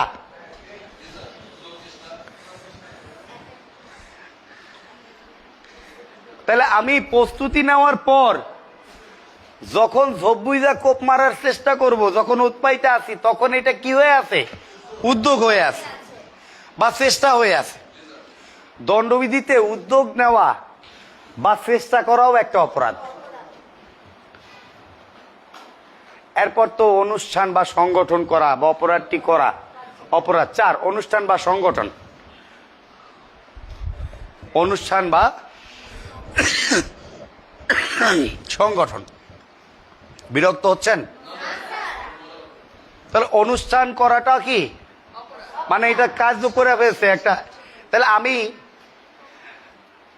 ওই মোল্লাবাড়ির বউ, এই বউ নিয়ে আরো অনেক ধরনের মানে আছে, আপনার কি বলে, মুভি আছে না? অপরাধ না, বউ নিয়ে না, অপরাধ না, মুভি। তাহলে মোল্লাবাড়ির বউ আছে, তারপর হইলো আপনার আছে হইলো আপনার সারেং বউ, এই বউ সেই বউ, যে বউ দেখে, ছোট বউ, বড় বউ, মেজ বউ, সেজ বউ, যাই আছে, যেটা বুঝাইতে যাচ্ছি সবাই নির্যাতিত। এই মোল্লাবাড়ির বউ বা ওরকম কিছু একটা মুভিতে আমি দেখছি, খালি বউরে মাইরে ফেলাইতে চায়, শাশুড়ি মারতে চায়, দজ্জাল শাশুড়ি। আবার আবার আবার আরো একটা হইতে পারে, খেয়াল করেন, যে হইতে পারে এটা ফেরদাউস থাকে নায়ক, মৌসুমী বাংলার বউ। থ্যাংক ইউ, আমি এটাই চাই, জানতে চাচ্ছি। তাহলে খেয়াল করেন, টপিক ছাড়াই যাবে। আমি যেটা বলতে যাচ্ছি, বাংলার বউতে দেখা যাচ্ছে যে শাশুড়ি তার বোনের মেয়ের সাথে একটু বিয়ে দিতে চাইছে ফেরদাউসকে, কিন্তু এই ফেরদাউস সেই কোথা আগান বাগান থেকে মৌসুমীরে ধরে নিয়ে আসছে। মানে মৌসুমী গান গাইতে গাইতে ফরিয়ে যায়, কই মেয়েটা বাইরে গান গাইলে সমস্যা হবে, ঘরে নিয়ে যাই। ঘরে নিয়ে গেছে। যত রকম অত্যাচার করা যায় শাশুড়ি এখানে অত্যাচার করতেছে। লবণ ভালো হইলেও বলতেছে লবণ কি একটু বেশি হয়ে গেছে। সুযোগ বুঝতেছে, ঘরে বৈশা খালি প্রস্তুতি নিতেছে আর ওতত করতেছে যে কেমনে এটারে মারিয়ে ফেলান যায়। এই যে ওতত করতেছে, বৌমা এটা করলা কেন, এটা কেন, এগুলাই অপরাধ না বলেন? তার মানে তার মধ্যে একটা ইচ্ছা হয়েছে, অভিপ্রায় হয়েছে। অপরাধ করার ইচ্ছা অভিপ্রায় করলে মানুষের মানসিকতাই চেঞ্জ হয়ে যায়, আরেক মানুষ হয়ে যায় না? তা বুঝলাম বৌমা আমার কথা শোনে না, এই করে না, সেই করে না। তা বৌমাকে মারার জন্য একটু বিষ নিয়ে আসছে, আর বই নেই। শাশুড়ির বোন, এই বিষটা কি আমার কাছে প্রস্তুতির অংশ মনে হয় না? আমি কি বুঝাইতে পারতেছি? বিষটা প্রস্তুতির অংশ না? তাহলে এই বিষ রাখাটাও কি বলেন অপরাধ? অপরাধ। এইটুকুর জন্যই মামলা হবে, এইটুকুর জন্যই কি হবে? মামলা হবে। এরপর দেখেন, গ্লাসে ডাইলে চামচ দিয়ে টক টক করতেছি, মিশাই দিচ্ছি। এটা কি উদ্যোগ নিয়েছি? আমি উদ্যোগ নিয়েছি, আইটেম নিয়েছি, চেষ্টা করেছি। এটা আরো বুঝবেন যদি বাংলার বউ দিয়ে বোঝেন। সেক্ষেত্রে একটা কোলবালিশ রেখে মৌসুমী আপা বাইরে গেছে, চিন্তা করতেছে যে আমার তো এখনই কোবায় মাইরা লাইবে। সে কোলবালিশটা রেখে গেছে যেন বোঝা যায় মৌসুমী আপা এখানে শুয়ে আছে। তো এই কোলবালিশের উপরে যখন ধুমাধুম কোপ মারতেছে তার শাশুড়ি, এইটা একটা কোপও কিন্তু মৌসুমী আপার গায়ে পড়ে নাই, মৌসুমী আপা এখানে ছিলই না। যেহেতু সে উদ্যোগ নিয়ে কোপগুলো মারতেছে একটার পর একটা, সাথে সাথে সে মার্ডারের উদ্যোগ নিয়েছে। আমি কি বুঝাইতে পারতেছি? অ্যাটেম্প টু মার্ডারের উদ্যোগ নিয়েছে সে। তার মানে তার ওইখানে থাকতে হবে অ্যাটেম্প টু মার্ডারের জন্য, এমনও কোনো কথা না। আগারটা মার্ডারের ছিল কিনা, রিল্যাক্স। আর যদি ওইখানে থাকতো আর মৌসুমী আপা মরে যাইতো, তাহলে তো অনুষ্ঠানই হয়ে যেত, সংগঠন হয়ে যেত। তাহলে এই চারটা স্তরের সবগুলো একসাথে ঘটতে হবে এমন কোনো কথা নাই। এই চারটে স্তরের যে কোনো একটা ঘটলেই অপরাধ বলিয়া গণ্য হবে। আমি কি বুঝাইতে পারছি? শিওর? এটা একটা ভালো কাজ হয়েছে, আমি এইমাত্র খেয়াল করলাম। তাই আজকে মনে করছিলাম টাইম মতো ক্লাসে আছি, কিন্তু এখনো 10টা বেজে আছে।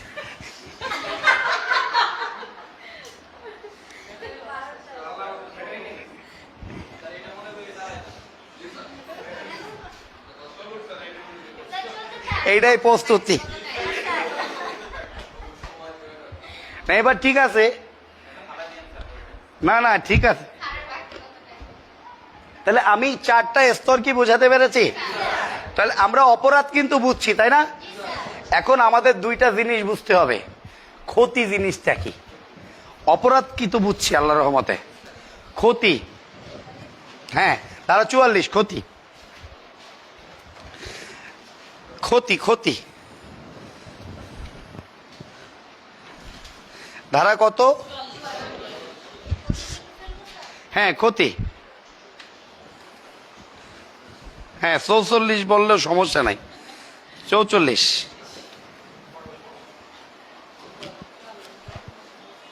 তাহলে ক্ষতির উপাদানও চারটি।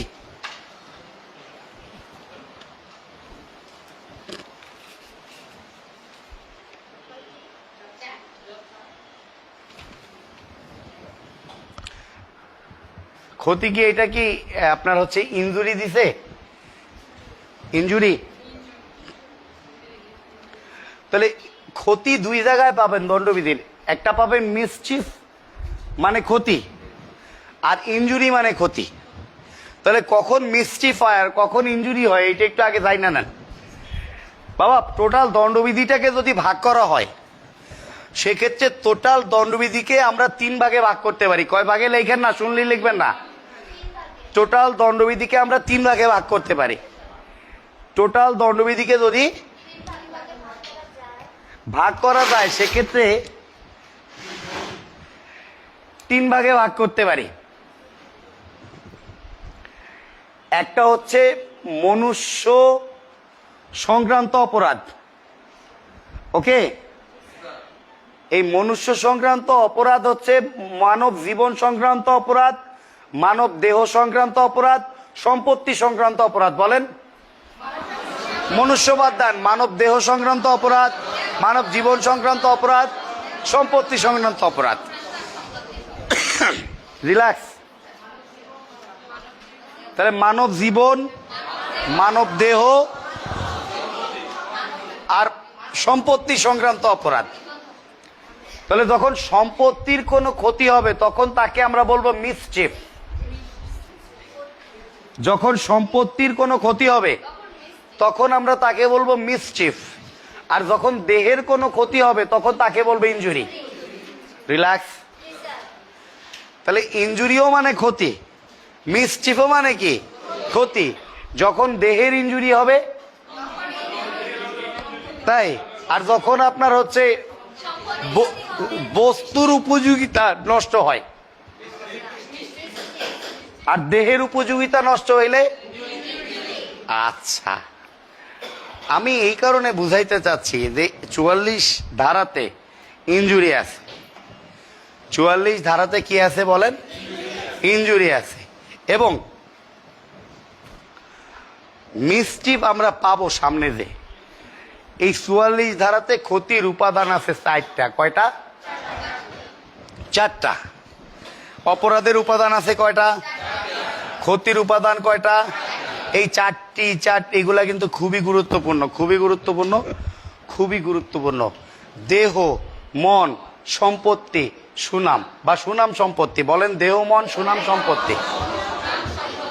তাহলে দেহের ক্ষতি করা যায়, মনের ক্ষতি করা যায়, সুনামের ক্ষতি করা যায়, সম্পত্তির ক্ষতি করা যায়। দেহ, মন, সুনাম, সম্পত্তি।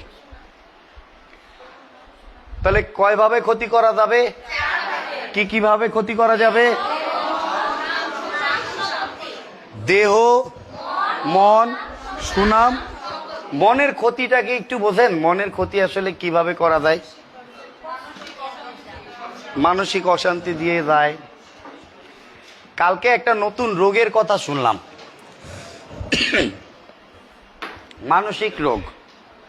আর রোগটার নামই ভুলে গেলাম, কি জানো?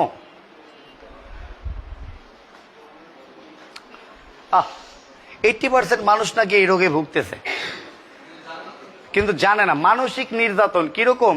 ধরেন আপনার সঙ্গীকে আপনি ডোমিনেটিং আচরণ করেন, তার মনোবলটা ভেঙে দেন, এমন এমন কথা বলেন যেন তার মনোবল ভেঙে যায়। এক সময় সে মনোবল হারায় এসে যেন নিঃস্ব হয়ে যায়। এইরকম একটা দেখলাম।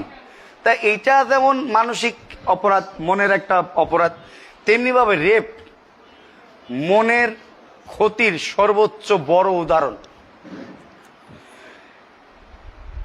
মেয়ের ইচ্ছায় যখন যৌন সঙ্গম করা হয় তখন কিন্তু রেপ হয় না। এই ইচ্ছাটা তো মন দিয়ে হচ্ছে, তাই না? তাহলে মেয়ের ইচ্ছায় যখন যৌন সঙ্গম করা হচ্ছে তখন রেপ হচ্ছে না, কিন্তু অনিচ্ছায় যখন করা হচ্ছে সেটা কিন্তু রেপ হয়ে যাচ্ছে। এটা শারীরিক এবং মানসিক ক্ষতি, এবং মানসিক ক্ষতির সর্বোচ্চ বড় উদাহরণ কিন্তু এটা। দেহ, মন, সুনাম। কয়ে দেব না কিন্তু, কব কয়ে দেব না কিন্তু। কত টাকা হাতে, আমরা একটু দেখি সবাই এরকম করে। তাহলে দেহ, মন, সুনাম, সম্পত্তি কয়ভাবে ক্ষতি করা যাবে? কি কিভাবে?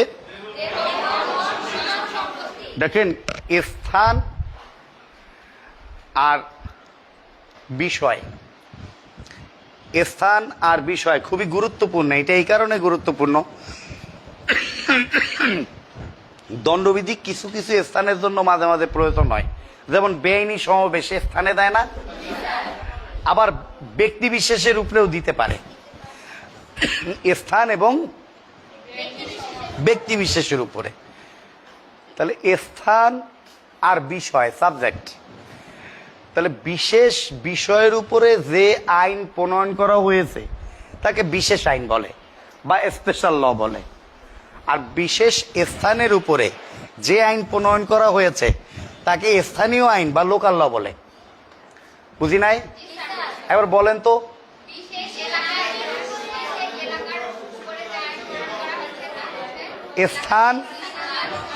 স্থান হইল স্থানীয় আইন আর বিষয় হইল বিশেষ আইন।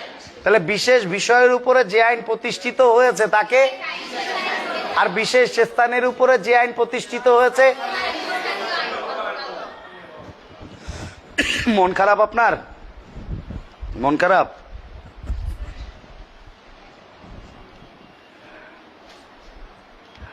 আপনি কি রেগুলার আসেন না?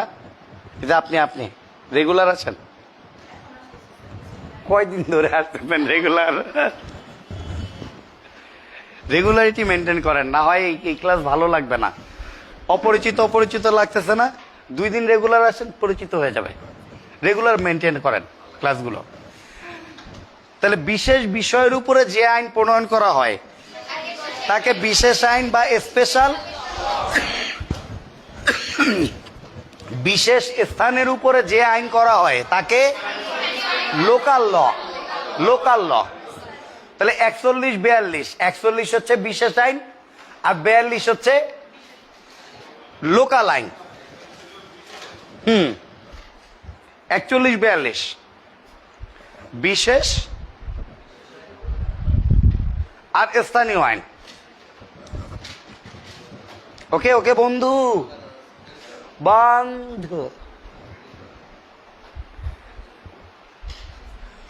বন্ধুগণ, ঠিক আছে? আমি বুঝতেছি যে আটকায় মাহফিল দিচ্ছি, কিন্তু করার কিছু নাই।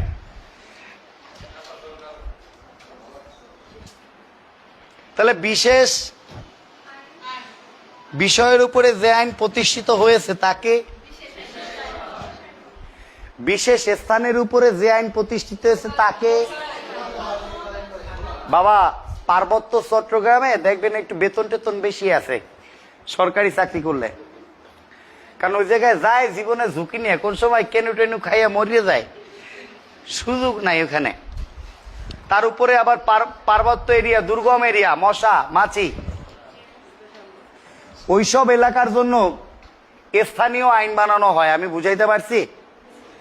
উপজাতিদের জন্য দেখবেন কিছু কিছু স্থানীয় আইন আছে, আবার বিশেষ আইনও আছে। তাহলে বিশেষ আর স্থান দিয়ে এটা বুঝতে হবে। তাহলে স্থানীয় আইন কত ধারায় আছে? স্থানীয় আইন 42 আর বিশেষ আইন। আচ্ছা, আপনারা তো এমনি ভালো, মানে এত ভালো আবার ভালো না। এখন একটা টেকনিক শেখেন, টেকনিক। দণ্ডবিধিতে যখন শাস্তি লিখবেন, গতকালকেই বলছিলাম দণ্ডবিধিকে মৌলিক 2টি খণ্ডে ভাগ করা হয়েছে। একটা হলো শাস্তিযোগ্য অপরাধ বা উপাদান বা সংজ্ঞার ধারা। শাস্তিযোগ্য অপরাধ বা উপাদান বা সংজ্ঞার ধারা। আর একটা হচ্ছে শাস্তির ধারা, চার্জের ধারা, মামলার ধারা। এই 2 ভাগে ভাগ করেছে। তাহলে যদি প্রশ্ন করা হয় চুরি কত ধারায় শাস্তিযোগ্য অপরাধ? 378 ধারায়। আর চুরির শাস্তি আছে কত ধারায়? 379। চুরির মামলা হবে, তাহলে চুরি কত ধারায় শাস্তিযোগ্য অপরাধ? 378 না 379? 378। অর্থাৎ যেটাই সংজ্ঞার ধারা, যেটাই উপাদানের ধারা, সেটাই শাস্তিযোগ্য অপরাধের ধারা। তাহলে চুরি কত ধারায় শাস্তিযোগ্য অপরাধ হয়েছে? 378 ধারায়। চুরির শাস্তি আছে কত ধারাতে? 379 ধারাতে। ঠিক এরকম ভাবে সিকোয়েন্স বজায় রেখে গেছে দণ্ডবিধি যখন আমরা পড়ব। কিন্তু 6 ধারাতে একটা কথা বলছে যে কতিপয় বিষয়সমূহ ভালো কইরা বুঝে যান, কতিপয় ব্যাখ্যাসমূহ ভালো কইরা বুঝে যান। 52 ক পর্যন্ত কিছু কিছু বিষয়ের ব্যাখ্যা আছে, কি বলতে কি বুঝবেন, কি বলতে কি বুঝবেন, এইরকম একটা ব্যাপার আছে। যেমন এখানে বলা হয়েছে মহিলা কত বছর বয়সের হয়?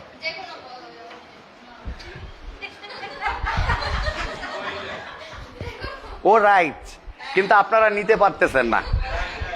ও কিন্তু রাইট, কিন্তু আপনারা কি করতেছেন, যে কোনো বয়সের মহিলাকে মহিলা বলে। কিন্তু এখন ওই যে বিবাহিত অবিবাহিত হইলেও হইতে পারতো, না হইলে নাই, এই সাইকোলজিতে ঢোকাই যাবে না। সুন্দর একটা প্রশ্ন ছিল যে কত বছর বয়সের কেন আসে, প্রশ্নগুলা বুঝতে পারতেছেন? ঠিক আছে, তাহলে কত বছর বয়সের মহিলাকে মহিলা বলে? যে কোনো বয়সের মহিলাকে কি মহিলা বলে।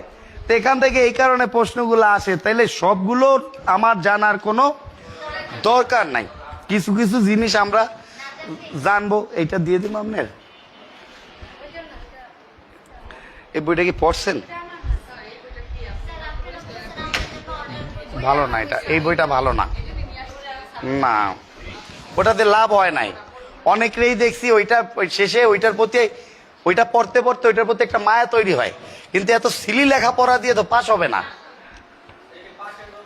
না, ওইটা দেখা যায় যে পুলিশদের জন্য বই, এটা পুলিশদের জন্য বই। পুলিশদের শুধু সূচিপত্র লাগে। অনেকে এটাই বোঝেন না যে কোনটা পুলিশের বই, অনেকে কিনে ফেলছে। আমাদের ভাই কিনছে একটা। তো এটা লাভ হয়েছে কি, রিটেন টিটেনও না, ওগুলো দিয়ে টাইটেলটা দেখা এক, তাও না।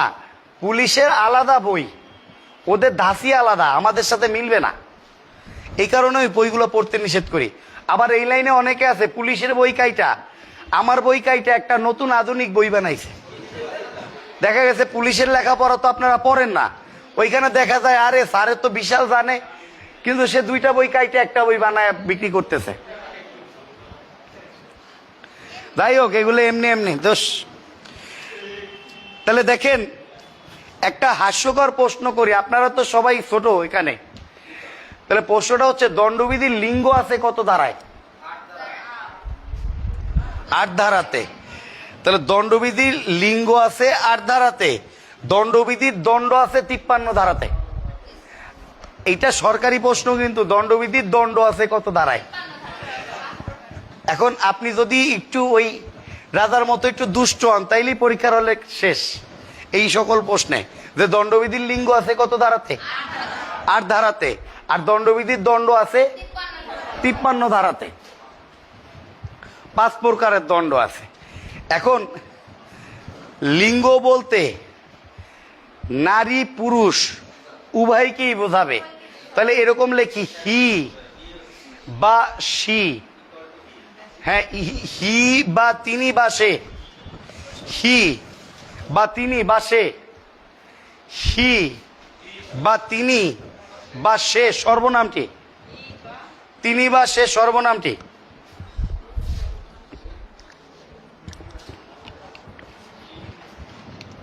সর্বনাম, সর্বনাম, হ্যাঁ, সর্বনামটি নারী পুরুষ উভয়কেই নির্দেশ করবে। নারী পুরুষ উভয়কেই নির্দেশ করবে। হি বা সে বা তিনি সর্বনামটি নারী পুরুষ উভয়কেই নির্দেশ করবে। অর্থাৎ দণ্ডবিধি নারী পুরুষ উভয়ের ক্ষেত্রে সমানভাবে প্রযোজ্য। দণ্ডবিধি নারী পুরুষ উভয়ের ক্ষেত্রে সমানভাবে প্রযোজ্য। অনেক ধন্যবাদ মামুন ভাই, অনেক ধন্যবাদ। ওয়ালাইকুম আসসালাম। লাভলি, ভালো আছেন নিশ্চয়ই। লাইভটি শেয়ার করে দিবেন। SM সাজিদুল করিম ভাই, অনেক ধন্যবাদ, চমৎকার। ঐশী, অনেক ধন্যবাদ। লাইভটি শেয়ার করে দেবেন। না না না না না, এটা আছে আমার এক বন্ধু, সে বাংলাদেশের প্রথম BCS ক্যাডার, 3rd জেন্ডার থেকে হয়েছে, পররাষ্ট্র মন্ত্রণালয়ে আছে সে। অলিত আমার খুব কাছের বন্ধু, বেডমেট। দেখেন, ওরাও নারী হিসাবে বিবেচিত হয়। দেখেন, তাহলে হি সর্বনামটি নারী পুরুষ উভয় হিসাবে বিবেচিত হবে কত ধারায়? 8 ধারাতে। তাহলে এখানে দণ্ডবিধিতে সি বলে কোনো শব্দ থাকবে না। দণ্ডবিধিতে সবই হি, আর সবাই স্ত্রী পুরুষ উভয়ই। বুঝাইতে পারছি? তাহলে জেল শুধুমাত্র পুরুষ মানুষের জন্য, কথাটা ভুল? উভয়ের জন্য না? দেখেন এইগুলা এই কারণে বোঝানো হয়েছে যে জেল কিন্তু নারী পুরুষ উভয়ের জন্য। একজন নারীও যেভাবে হত্যা মামলার আসামি হইতে পারে, একজন পুরুষও সেইভাবে হইতে পারে, তাই না? যাই হোক, এগুলা আপনারা না বুঝলে সমস্যা নাই। তাহলে 9 আছে বচন, 9 আছে কি বাবা?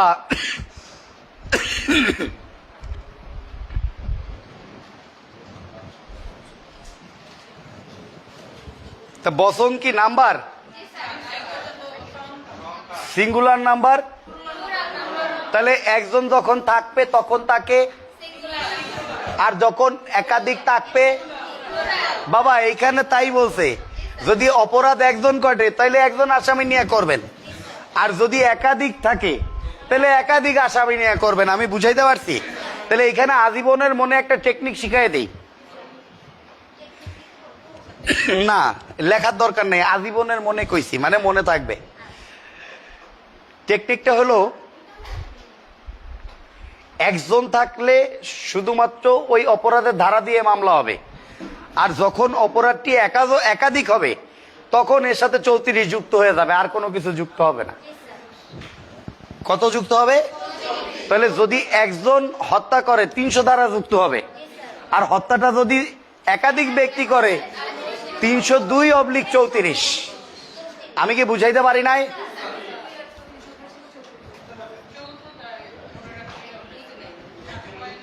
এটা আসলে লেখার জিনিস না, কিন্তু আমি কিন্তু খেপবো এখন কিন্তু খেপা যাব, আশ্চর্য হয়ে যাচ্ছে আমি। একজন হইলে সেই অপরাধটা, আর যদি যে কোনো অপরাধে একাধিক হইলে, অসংখ্য হইলে, রিল্যাক্স রিল্যাক্স, 149 আসবেই না, এগুলা আমি পরে বুঝাবো, আসবেই না, 34। ওকে? তাহলে এখানে দণ্ডবিধির প্রত্যেকটি ধারা যেমনি ভাবে একজনের ক্ষেত্রে প্রযোজ্য, তেমনি ভাবে একাধিক ব্যক্তির ক্ষেত্রে প্রযোজ্য। এইটা বলছে বচন বা নাম্বারে।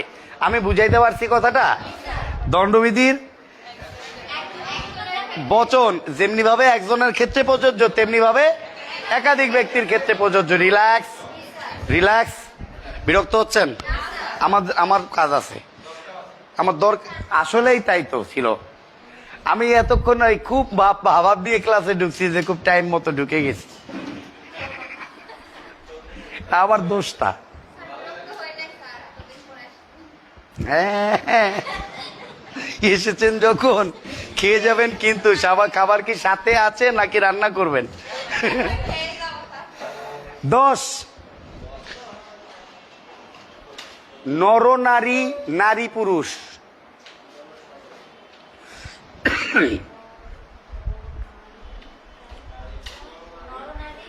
নর নারী, নারী পুরুষ, পুরুষ মহিলা।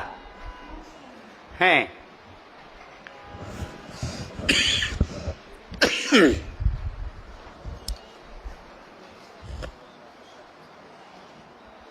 রিল্যাক্স। তাহলে একটা প্রশ্ন আসছে জুডিশিয়ারিতে, কত বছরের নারীকে নারী বলে? পুরুষের বয়স কত? যে কোনো বয়স। তাহলে যে কোনো বয়সের নারীকে নারী বলে, যে কোনো বয়সের নরকে পুরুষ বলে। লেখা নেন,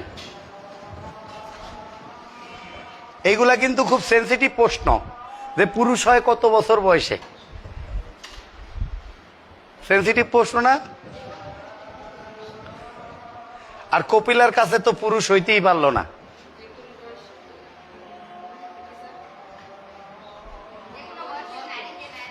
হ্যাঁ, যে কোনো বয়সের নারীকে নারী, এবং যে কোনো বয়সের নরকে পুরুষ বলে। তাহলে কত বছর বয়সে নারী? 18। কত বছর বয়সে পুরুষ? 18। তাহলে শিশুর বয়স কত? শিশুর বয়স 18। কিশোরের বয়স 15। তরুণের বয়স 15, সমনের ক্ষেত্রে সাবালকের বয়স 16। যাই হোক, এগুলো আমার বিষয় না এখন। তাহলে কোন বয়সের পুরুষকে পুরুষ মানুষ বলে? কত বছর বয়সের মহিলাকে? যে কোনো বয়সের নারীকে মহিলা বলে। বলা ভাই, তাহলে ব্যক্তি আছে 11তে দণ্ডবিধির। এখন লেখেন না, পরে লেখার সুযোগ দিব। যেখানে যেখানে ব্যক্তি পাবেন, ব্যক্তি মানেই মনে মনে দল চিন্তা করবেন, ব্যক্তি মানে মনে মনে চিন্তা করবেন জাতি গোষ্ঠী, ব্যক্তি মানে চিন্তা করবেন কোম্পানি, ব্যক্তি মানেই চিন্তা করবেন প্রতিষ্ঠান।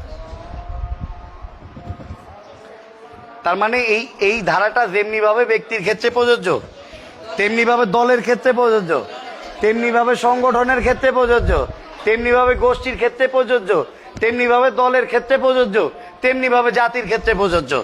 তোমাদের যার যা কিছু আছে তাই নিয়া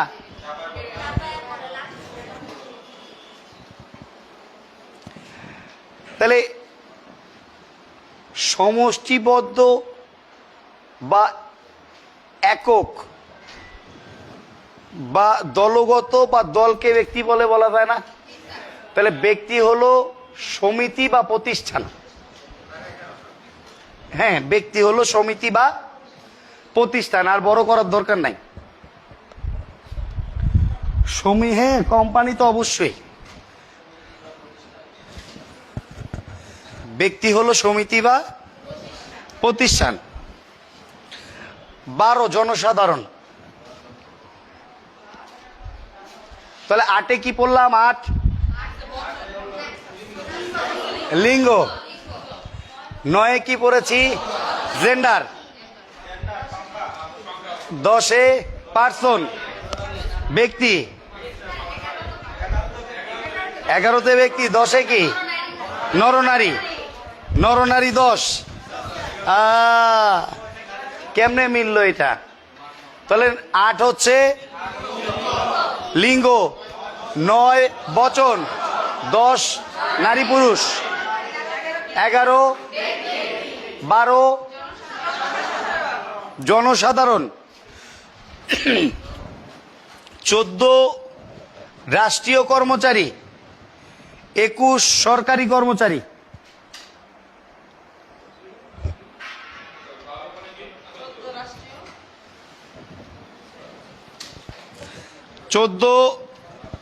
রাষ্ট্রীয় কর্মচারী আর 21 সরকারি কর্মচারী।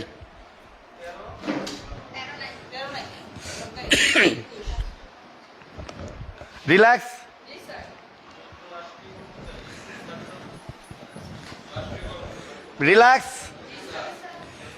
তাহলে বাংলাদেশে যারা সরকারি চাকুরিতে কর্মরত তাদেরকে রাষ্ট্রীয় কর্মচারী বলে। আবার লেখেন না, এগুলো সব জায়গায় লেখা আছে।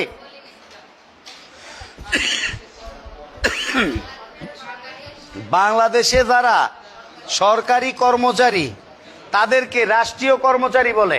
বলেন।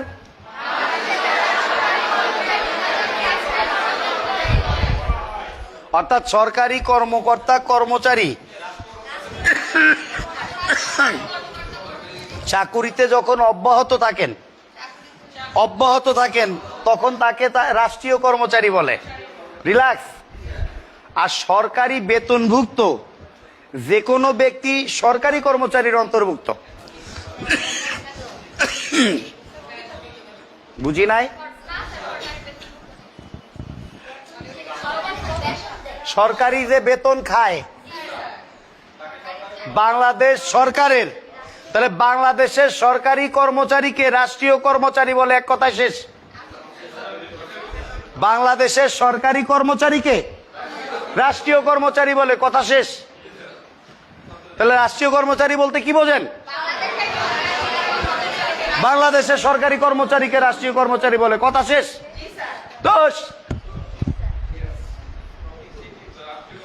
আর বাংলাদেশ সরকারের বেতনভুক্ত যে কোনো কর্মকর্তা কর্মচারীকে সরকারি কর্মচারী বলে, তাহলে বেতনভুক্ত হবে সরকারি কর্মচারী, আর বাংলাদেশের সরকারি কর্মচারী হবে রাষ্ট্রীয় কর্মচারী। কথা শেষ।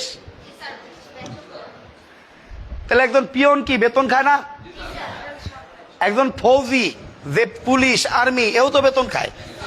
তাহলে একজন পিয়ন থেকে একজন ফৌজি পর্যন্ত সরকারি কর্মচারীর অন্তর্ভুক্ত হবে। পিয়ন থেকে কিন্তু অফিসের সরকারি কাজকর্ম শুরু হয়। তাহলে একজন পিয়ন থেকে একজন ফৌজি পর্যন্ত সরকারি কর্মচারীর অন্তর্ভুক্ত। রিল্যাক্স।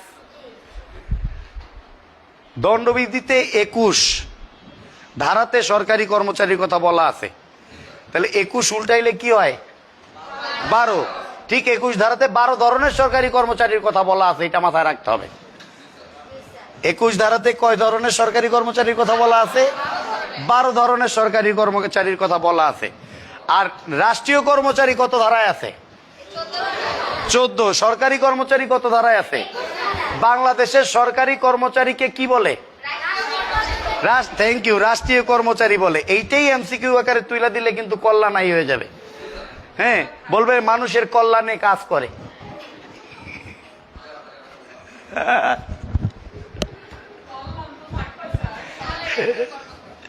ঝামেলা হয়ে যাবে যে সরকারি বাংলাদেশের সরকারি কর্মকর্তাকে কি বলে?